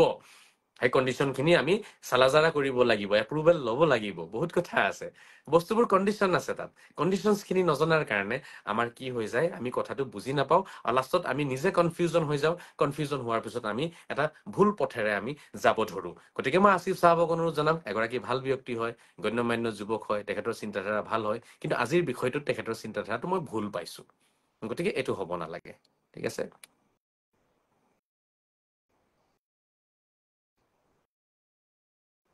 ৰিয়াজ ইছলামে কৈছে কথা নাপালিনি টপিক্স নে গৰু ছাগলী লৈ আহিছ, যাৰ যি মন যায় খাব, চিধা কথা না বাবা। তোমাৰ যি মন যায় তুমি খাব নোৱাৰাতো, বেলেগে পূজা কৰা বস্তু নাখাবা ৰিয়াজ। বাকী তুমি সাপ খোৱা, কুকুৰ খোৱা, মেকুৰী খোৱা, আমাৰ কবলৈ একো নাই। গু খোৱাগে আমাৰ কবলৈ একো নাই, মলমূত্ৰ খোৱাগে আমাৰ একো নাই কবলৈ কাৰণে। তুমি নিজৰ মলমূত্ৰ নিজে খাই লোৱা, আমাৰ কাৰো কোনো আপত্তি নাই, ঠিক আছে। কোনোবাই যদি কয় মই মলমূত্ৰ খাম, আমাৰ কোনো আপত্তি নাই বাবা, তুমি খাই থাকা, মলমূত্ৰ খোৱা, গোবৰ খোৱা, গু খোৱা, কুকুৰ খোৱা, মেকুৰী খোৱা, আমাৰ কাৰো আপত্তি নাই। আপত্তি তাত আছে, যিটো বস্তু বেলেগে পূজা কৰে তুমি সেইটো কেলে কাটি খাই আছা। সেইটো হজৰত মহম্মদে সেইটো এলাও কৰা নাই কিয়া। হা, আকৌ ভাতৃত্ববোধৰ কথা কৈ ফুৰা তোমালোকে, যে আমি এজনে আনজনক ভাল পাওঁ, মৰম চেনেহ আছে, আমি ভাই ভাই হওঁ। কেনেকুৱা ভাতৃত্ববোধ এইবোৰ? হা, তেওঁলোকে পূজা কৰি আছে, তুমি কাটি খাই আছা। সেইটো দেখা দেখি সংঘাত হব, তাত দেখা দেখি তাত ফাইট হব, কাজিয়া হব। হা, চৰকাৰে সেই ফাইটটো ৰখাবলৈ কাৰণেটো হাই এলাৰ্ট কৰে। কুৰবানী ঈদৰ আগে আগে চাব আপোনাৰ বা আপোনাৰ সেনা বাহিনী লগাই দিয়া হৈছে টাউন চহৰে বন্দৰে, যিমান থানা আছে, আউটপোষ্ট আছে, যিমান থানা আছে, থানাই থানাই এলাৰ্ট কৰি দিয়ে এছপিয়ে, যে সকলো পুলিচ প্ৰশাসন যাতে সজাগ হৈ থাকক, যাতে কোনো ধৰণৰ সংঘাত নহওক মাংসক লৈ পেলাই। হা, কি এইটো ঈদ হল নেকি? পুলিচ প্ৰশাসন টেনচনত আছে, এছপি টেনচনত আছে, ডিচি টেনচনত আছে, চৰকাৰ টেনচনত আছে, যে গৰু মাংসক লৈ পেলাই সংঘাত হৈ যাব, আকৌ কৰবাত মাৰপিট লাগি যায় নেকি হিন্দু মুছলমানৰ মাজত। সেইটো কেনেকুৱা ধৰণৰ ঈদ হল আকৌ? কিয় সেই বস্তুটো আমি খাব লাগে? কিয় সেই বস্তুটো ঈদৰ দিনাখন আমি খাব লাগে? ঈদৰ দিনাখন আমি ছাগলী যদি কাটিলোহেঁতেন, পুলিচ প্ৰশাসনো আৰামছে ঈদ পালন কৰিলেহেঁতেন, এছপি ডিচি সকলেও ঈদ পালন কৰিলেহেঁতেন, এছপি ডিচি সকলেও নিশ্চিন্ত মনে নিজৰ ফেমিলি লৈ পেলাই হলিডে পালন কৰিব পাৰিলেহেঁতেন, সেইদিনাখন শান্তিৰে এসাঁজ ভাত খাব পাৰিলেহেঁতেন। এতিয়া এছপিৰো টেনচন লাগি থাকে, কৰবাত কিবা কাজিয়া লাগে নেকি মাংস লৈ পেলাই, ডিচিৰো টেনচন হৈ আছে, কিবা হৈয়ে যায় নেকি আকৌ। হা, যেতিয়ালৈকে কুৰবানী শেষ নহয় তেতিয়ালৈকে আপোনাৰ মছজিদে মছজিদে পুলিচ ঘূৰি ফুৰে, মই নিজে দেখিছো, মছজিদে মছজিদে পুলিচ ঘূৰি ফুৰে। কিয় হব লাগে এইবোৰ? হা, শান্তিৰ ধৰ্ম ন ইছলাম, শান্তিৰ ধৰ্ম, ইছলামে শান্তিৰ বাৰ্তা দিছে। যদি ইছলামে শান্তিৰ বাৰ্তা দিছে, তো শান্তিৰে কামখিনি কিয় আমি কৰা নাই? আমি তেনেকুৱা পহু কেলে কাটি আছো, যিটো পহু কাটাৰ কাৰণে আমাৰ শান্তি বোলা বস্তুটো নাইকিয়া হৈ গৈ আছে? হা, বুজি পাইছেনে? আমাৰ কিৰণ দাদাই কথাটো কৈছে, হয় ঠিকেই, কণ্ডিশ্যন অনুযায়ী জীৱ হত্যা মহাপাপ, সেইটোৱে মই কৈ আছো। জীৱ হত্যা মহাপাপ, কণ্ডিশ্যন আছে তাত। সেইটো যিমান ডাঙৰ মহাপুৰুষেই নকক, মানিছো কথাটো সত্য হয়, ইছলামেও কৈছে জীৱ হত্যা মহাপাপ, সনাতনেও কৈছে জীৱ হত্যা মহাপাপ, যত জীৱ তত শিৱ, নৰ নাৰায়ণ, বহু ধৰণৰ আমাৰ কি আছে শ্লোগান আছে, ঠিক আছে, ইছলামেও কৈ আছে। কিন্তু কণ্ডিশ্যন আছে তাত, সেই কণ্ডিশ্যন খিনি বুজি লব লাগিব। আপোনাক যদি আঘাত দি আছে এটা সাপে, আপোনাক আহি খুটিব এতিয়া সাপ, ঠিক আছে, ফেটি সাপ এটা আপোনাক দৌৰাই ফুৰিছে মাৰিবলৈ কাৰণে, আপুনি যদি ফেটি সাপটো নামাৰে, আপোনাক ফেটি সাপে খুটি দিব, আপুনি মৰি যাব। তেনে ক্ষেত্ৰত আপোনাৰ হাতত যদি কিবা আছে, লাঠি মাঠি, আপুনি মৰিয়াই সাপডাল কি কৰিব লাগিব, মাৰি পেলাব লাগিব। তেতিয়া আপুনি জীৱ হত্যা মহাপাপ কৈ বহি থাকিব নেকি আসিফ চাহাব, যে সাপে আপোনাক খুটক খুটিব, দিয়ক যাওক জংঘলত গৈ বহি থাকক সাপৰ মাজত গৈ। ইমান সৰু সৰু কথা আপোনালোকে বুজি নাপায়, আকৌ কৈ জীৱ হত্যা মহাপাপ, যাওক জংঘলত গৈ ফেটি সাপৰ সন্মুখত গৈ বহি থাকক। আকৌ সুধিছে কি কণ্ডিশ্যন কওকচোন। এই আসিফ চাহাব আপোনাৰ আজি কি হল? কিবা কিবা হুৰা মুৰা পান কৰি আহিছে নেকি আজি? আপুনি ইমান ভাল ব্যক্তি, আপুনি, আপোনাৰ পৰা এটা আশা কৰিছিলো যে আপুনি ভাল বাৰ্তা দিব। আপুনি যে কি কণ্ডিশ্যন কওকচোন বুলি কলে যে, এতিয়া আসিফ চাহাবক কোনে বুজাব? মইতো বুজাব পৰা নাই যে কণ্ডিশ্যন আছে তাত। জীৱ হত্যা মহাপাপত কণ্ডিশ্যন আছে। এতিয়া গৰমত সাপ ওলাই আহে, সাপ ঘৰত সোমাই আহে নাহে, তেনে ক্ষেত্ৰত কি কৰিব এতিয়া কওকচোন? সেই সাপক আপুনি কি প্ৰদান কৰিব? জীৱ হত্যা মহাপাপ, ফেটি সাপ ডাঙৰীয়া, আপুনি মোক যদি খুটে মই আপোনাক একো নকওঁ। হা, আপুনি যদি মোক খুটি দিয়ে ফেটি সাপ ডাঙৰীয়া, হা, আপুনি ফেটি সাপ ডাঙৰীয়া মোক খুটক, মই মনে মনে থাকিম। সেইটোতো কোনো মূৰ্খ মানুহে নকৰে পৃথিৱীত এনেকুৱা কৰ্ম। হা, তো জীৱ হত্যা মহাপাপ কণ্ডিশ্যন আছে। আপোনাক যদি আঘাত দি আছে, আপোনাক মাৰিব বিচাৰিছে, তেতিয়াহ'লে আপুনি জীৱ হত্যা কৰিব লাগিব। খাদ্যৰ কাৰণে জীৱ হত্যা কৰিব লাগিব। ঈশ্বৰক সন্তুষ্ট কৰিবলৈ কাৰণে কেতিয়াবা কেতিয়াবা এটা দুটা জীৱ হত্যা কৰিব লাগিব, একো প্ৰব্লেম নাই তাত। যদি খাদ্যৰ কাৰণে জীৱ হত্যা কৰিব পাৰিছে, নিজকে বচাবলৈ কাৰণে জীৱ হত্যা কৰিব পাৰে, তো ভগৱানৰ কাৰণে আল্লাহৰ কাৰণে কৰিব নোৱাৰে হত্যা? ভগৱান আল্লাহৰ মানে থাৰ্ড কেটেগৰী নেকি? দাম নাই নেকি? ভগৱান আল্লাহৰ কোনো দাম নাই নেকি পৃথিৱীত? আপুনি নিজৰ জান প্ৰাণ বচাবলৈ কাৰণে জীৱ হত্যা কৰিব পাৰে, আপুনি নিজৰ মুখৰ কাৰণে জীৱ হত্যা কৰিব পাৰে, ভগৱানৰ কাৰণে এটা কৰিব নোৱাৰিব, এটা বলি দিব নোৱাৰিব? বলি বিধান শুদ্ধ হয়, এইটো বুজিব লাগিব। কণ্ডিশ্যন আছে। কি কণ্ডিশ্যন যদি এইটো আপুনি সুধি থাকে, তেতিয়া ফেটি সাপৰ সন্মুখত গৈ বহি দিব, কোনো কণ্ডিশ্যন নাই। আপোনাক ফেটি সাপে খুটি দিব, আপুনি এটা মন্ত্ৰ মাৰিব যে জীৱ হত্যা মহাপাপ, গতিকে হে মোৰ ল'ৰা ছোৱালী, হে মোৰ আত্মীয় স্বজন পৰিবাৰ, মোৰ ভাই বেৰাদৰ যিসকল আছে, আপোনালোকে আৰু মোক নবচাব, ফেটি সাপক নামাৰিব, মোক খুটিব দিয়ক। মই আৰু কিমান বুজাম? ইয়াতকেতো মই চাগে বুজাব নোৱাৰো।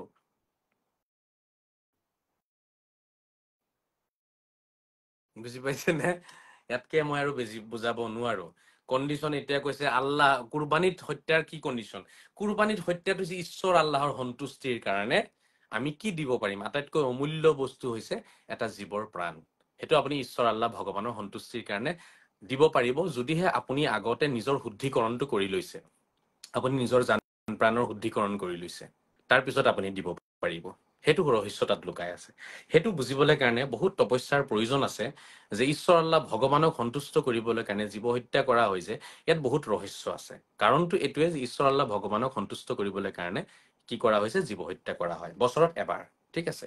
আৰু গোটেই বছৰ যেতিয়া হাজাৰ হাজাৰ কৰিছে খাদ্যৰ কাৰণে, তো বছৰত এবাৰ কোনো প্ৰব্লেম নাই। ঠিক তেনেকে নিজৰ ল'ৰা ছোৱালীৰ যিটো জান প্ৰাণ, সেইটো আপুনি সুৰক্ষিত কৰিবলৈ কাৰণে আপুনি আল্লাহক এটা বলি দিছে। আপুনি আপোনাৰ ল'ৰাটো বেছি আপোনাৰ কাৰণে ইম্পৰ্টেণ্ট নে ছাগলীটো ইম্পৰ্টেণ্ট? কওকচোন মোক কমেণ্টৰ মাধ্যমেৰে। আপুনি এনেই চিঞৰ বাখৰ কৰি থাকে। আপোনাৰ ল'ৰাটোক গোটেই বছৰ যেনেকে ইঞ্চুৰেঞ্চ কৰে নহয়, এইটো ইঞ্চুৰেঞ্চ টাইপ হয়, এইটো এটা লাইফ ইঞ্চুৰেঞ্চ বুলি ক'ব পাৰে আপুনি, ঠিক আছে? মানে এটা উদাহৰণ দিছো, লাইফ ইঞ্চুৰেঞ্চটো নহয় বস্তুটো, তেনেকুৱা টাইপৰ মানে, যে মোৰ ল'ৰা ছোৱালীখিনিৰ জান প্ৰাণ হে ঈশ্বৰ আল্লাহ ভগৱান তুমি সুৰক্ষিত ৰাখিবা। মই বছৰত এটা পহু তোমাৰ নামত কি কৰিছো? কুৰবান কৰিছো, দিছো, মই বলি দিছো।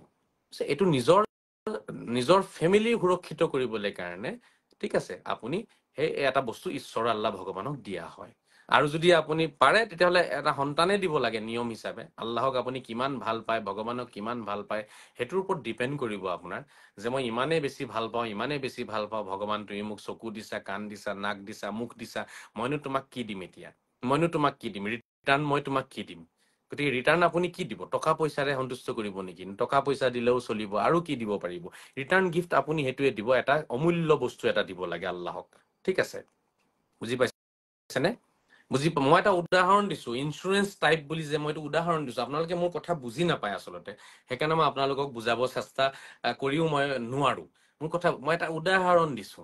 যেনেকে আপুনি 1,00,000 টকা ইঞ্চুৰেঞ্চৰ কাৰণে দিয়ে, যে কিবা অসুবিধা হলে মোক চাই দিব, ঠিক তেনেকে আল্লাহক আমি মানে কি এটা সন্তুষ্ট কৰিবলৈ কাৰণে আমি কিবা এটা আগবঢ়াও, যাতে আল্লাহে আমাক কি কৰে? গোটেই বছৰ শান্তিত ৰাখক। তেনেকুৱা এটা থিংকিং তাত সোমাই আছে। সেইটো কাৰণে বলি বিধানটো আছে। বহুতৰে ধৰক ল'ৰা ছোৱালী বেমাৰত পৰি যায়, তেতিয়া বহুতেই কয় যে মোৰ ল'ৰাটো যদি বাচি যায়, মোৰ সন্তানটো যদি বাচি যায়, মই হে ভগৱান তোমাৰ নামত মই ছাগলী এটা বলি দিম। তুমি মোৰ সন্তানটোক মানে জীয়াই ৰাখা, মই তোমাক ছাগলী এটা, জানৰ বদলি জান, প্ৰাণৰ বদলি প্ৰাণ এটা মই তোমাক দি দিম। বুজি পাইছানে? প্ৰাণৰ বদলি প্ৰাণহে দিব লাগে। এতিয়া প্ৰাণৰ বদলি আপুনি পৰিয়ালৰ বেলেগ কাৰোবাকতো মাৰি পেলাব নোৱাৰে। আপুনি প্ৰাণৰ বদলি আপুনি প্ৰাণ কি দিব? এতিয়া কি ৰাস্তা আছে? তেতিয়াহে প্ৰাণৰ বদলি আপোনাৰ কি কয়? ছাগলী এটা বলি দি দিয়ে আল্লাহ ঈশ্বৰ ভগৱানৰ নামত। যেতিয়া ল'ৰাটো সুস্থ হৈ যাব, ল'ৰাটো বেমাৰ আজাৰৰ পৰা মুক্ত হৈ যাব। মোৰ 4% চাৰ্জ আছে, বাকী আলোচনা কালি কৰিম। গতিকে এটা কথা মনত ৰাখিব, কণ্ডিশ্যন আছে। জীৱ হত্যা মহাপাপ, সেইটো ঠিক সঁচা কথা, কিন্তু কণ্ডিশ্যন আছে।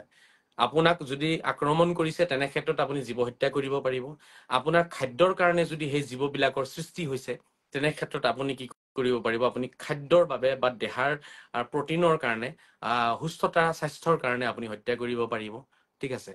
আৰু ভগৱানৰ সন্তুষ্টিৰ কাৰণে, ঠিক আছে, ভগৱানৰ সন্মুখত আপুনি আত্মসমৰ্পণ কৰি পেলাই আপুনি কিবা এটা দিব বিচাৰিলে, সেইটো আপুনি বলি দিব পাৰিব, কোনো কথা নাই তাত, ঠিক আছে? এই কিছুমান কাৰণত কণ্ডিশ্যনত আপুনি জীৱ হত্যা কৰিব পাৰিব। এইখিনি কাৰণ যদি নাথাকে তেতিয়াহ'লে আপুনি এনেই ৰাস্তাই মাস্তাই জাকে তাকে মাৰিব নোৱাৰে। কুকুৰ এটা ৰাস্তাৰে গৈছে, গাড়ীখনেৰে খুন্দিয়াই বোলে তাক মাৰি দিম। ৰাস্তাত বোলে আপোনাৰ ছাগলী এটা আছে, চালা তহঁতৰ কাৰণে গাড়ী চলাব নোৱাৰো, চালা গাড়ী পিকআপত লৈ যাব নোৱাৰো, ক'ত গৰু ছাগলী আছে চব মাৰ বোলে, একদম ধাম ধুম গাড়ী চলাই গৈ আছে আপুনি। তেনেকে নহয়, সেইটো মহাপাপ হয়। আপুনি গাড়ী লাহে লাহে চলাওক। ৰাস্তা কুকুৰৰ কাৰণেও হয়, ৰাস্তা গৰুৰ কাৰণেও হয়, ঠিক আছে। বেচেৰা বুজি চুজি নাপায় আছে, আপুনি লাহেকে চলাওক।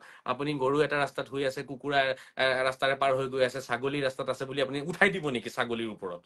ভুলে কৰ্ম উঠি গৈছে, সেইটো বেলেগ কথা, কিন্তু আপুনি বিনা কাৰণত ৰাস্তাত মাৰিব নোৱাৰে। ইয়াকে কৈ জীৱ হত্যা মহাপাপ। এই কনচেপ্টটো ক্লিয়াৰ কৰি লওক সকলোৱে। মই ভাবো জীৱ হত্যা মহাপাপ মানে ইয়াৰ এইটো অৰ্থ নহয় যে আপুনি যিকোনো কণ্ডিশ্যনতে জীৱ হত্যা কৰিব নোৱাৰিব, এনি হাউ জীৱ হত্যা কৰিব নোৱাৰিব, সেইটো নহয়। কণ্ডিশ্যন থাকিলে জীৱ হত্যা কৰিব পাৰিব, সেইখিনি বুজি লওক। মানে সেই কথাটো কণ্ডিশ্যনেল হয়। এতিয়া মোৰ চাৰ্জ শেষ হ'ব, বহুত টাইম হ'ল। মই আপোনালোকৰ পৰা বিদায় লৈছো। ভালে থাকক, সুখেৰে থাকক, শান্তিৰে থাকক, কথাখিনি বুজিব চেষ্টা কৰিব দেই। আৰু তেতিয়া ইনশাআল্লাহ সকলোৱে আমি শান্তিত থাকিব পাৰিম, মৰম চেনেহৰ আমাৰ বাতাবৰণ সৃষ্টি হ'ব। নন ভেজ আৰু ভেজ, ঠিক আছে, দুয়ো প্ৰকাৰৰ খাদ্য আপুনি খাব পাৰিব। খাদ্য খাই পেলাই আপুনি যিমান ভাল কাম কৰিব পাৰে কৰক। ভেজ খাব লাগিব, নন ভেজ খাব নালাগে, নন ভেজ খাব লাগিব, ভেজ খাব নালাগে, এইবোৰ কাজিয়া কৰিব নাপায়, ঠিক আছে। নন ভেজ খোৱা সকলো ভাল, ভেজ খোৱা সকলো ভাল। আমি সকলোৱে ভাল কৰ্ম কৰিব লাগে, কথা ইমানটোৱে, ঠিক আছে। ইয়াত জীৱ হত্যাৰ কথাই অহা নাইকিয়া। জীৱ হত্যা মহাপাপ, সেই ফৰ্মুলাটো এটা বেলেগ ফৰ্মুলা বেলেগ জেগাত আহি লগাই দিয়াৰ কাৰণে ইমানখিনি ঝামেলা সৃষ্টি হৈছে আমাৰ আসিফ চাহাবৰ। ঠিকেই, যি কি নহওক, অনাগত দিনত তেখেতৰ কনফিউজনছখিনি আৰু ক্লিয়াৰ কৰিবলৈ চেষ্টা কৰা যাব। আপোনালোকেও তেখেতৰ লগত সংযোগ হৈ পেলাই চেষ্টা কৰিব, ঠিক আছে। এৰোনে এতিয়া মই আপোনালোকক। ভালে থাকক, সুখেৰে থাকক, আৰু কুৰবানীত যিমান পৰা যায় ছাগলী কুৰবানী কৰি সকলোকে লৈ এসাঁজ ভাত খাওক, আৰু মাংস সকলোকে বিলাই দিব, হিন্দু মুছলমান সকলোকে বিলাই দিব, ঠিক আছে। এৰিছো, খুদা হাফিজ, ফিয়ামানিল্লাহ। জয় শ্ৰীৰাম, জয় শ্ৰী কৃষ্ণ, জয় শ্ৰী যীশু, জয় শ্ৰী মোহাম্মদ, জয় শ্ৰী বজৰংবলী, জয় শ্ৰী শংকৰ, জয় শ্ৰী মাধৱ, জয় শ্ৰী গুৰু নানক, জয় শ্ৰী গৌতম বুদ্ধ, জয় শ্ৰী আজান পীৰ, জয় শ্ৰী বড়ো পীৰ, জয় শ্ৰী আজমিৰী পীৰ। ভাৰত মাতা কি জয়, বন্দে মাতৰম, জয় অসম। খুদা হাফিজ, ফিয়ামানিল্লাহ व ফিৰ আয়াতিহি। আসাদাল্লাহু লাইলাতাকুম, গুড নাইট, শুভ খাই, শুভৰাত্ৰি। শান্তিৰে থাকক, শান্তি বিলাওক, মৰমেৰে থাকক, মৰম বিলাওক। নমস্কাৰ, আসসালামু আলাইকুম, সত শ্ৰী আকাল, আদাব, বাই বাই।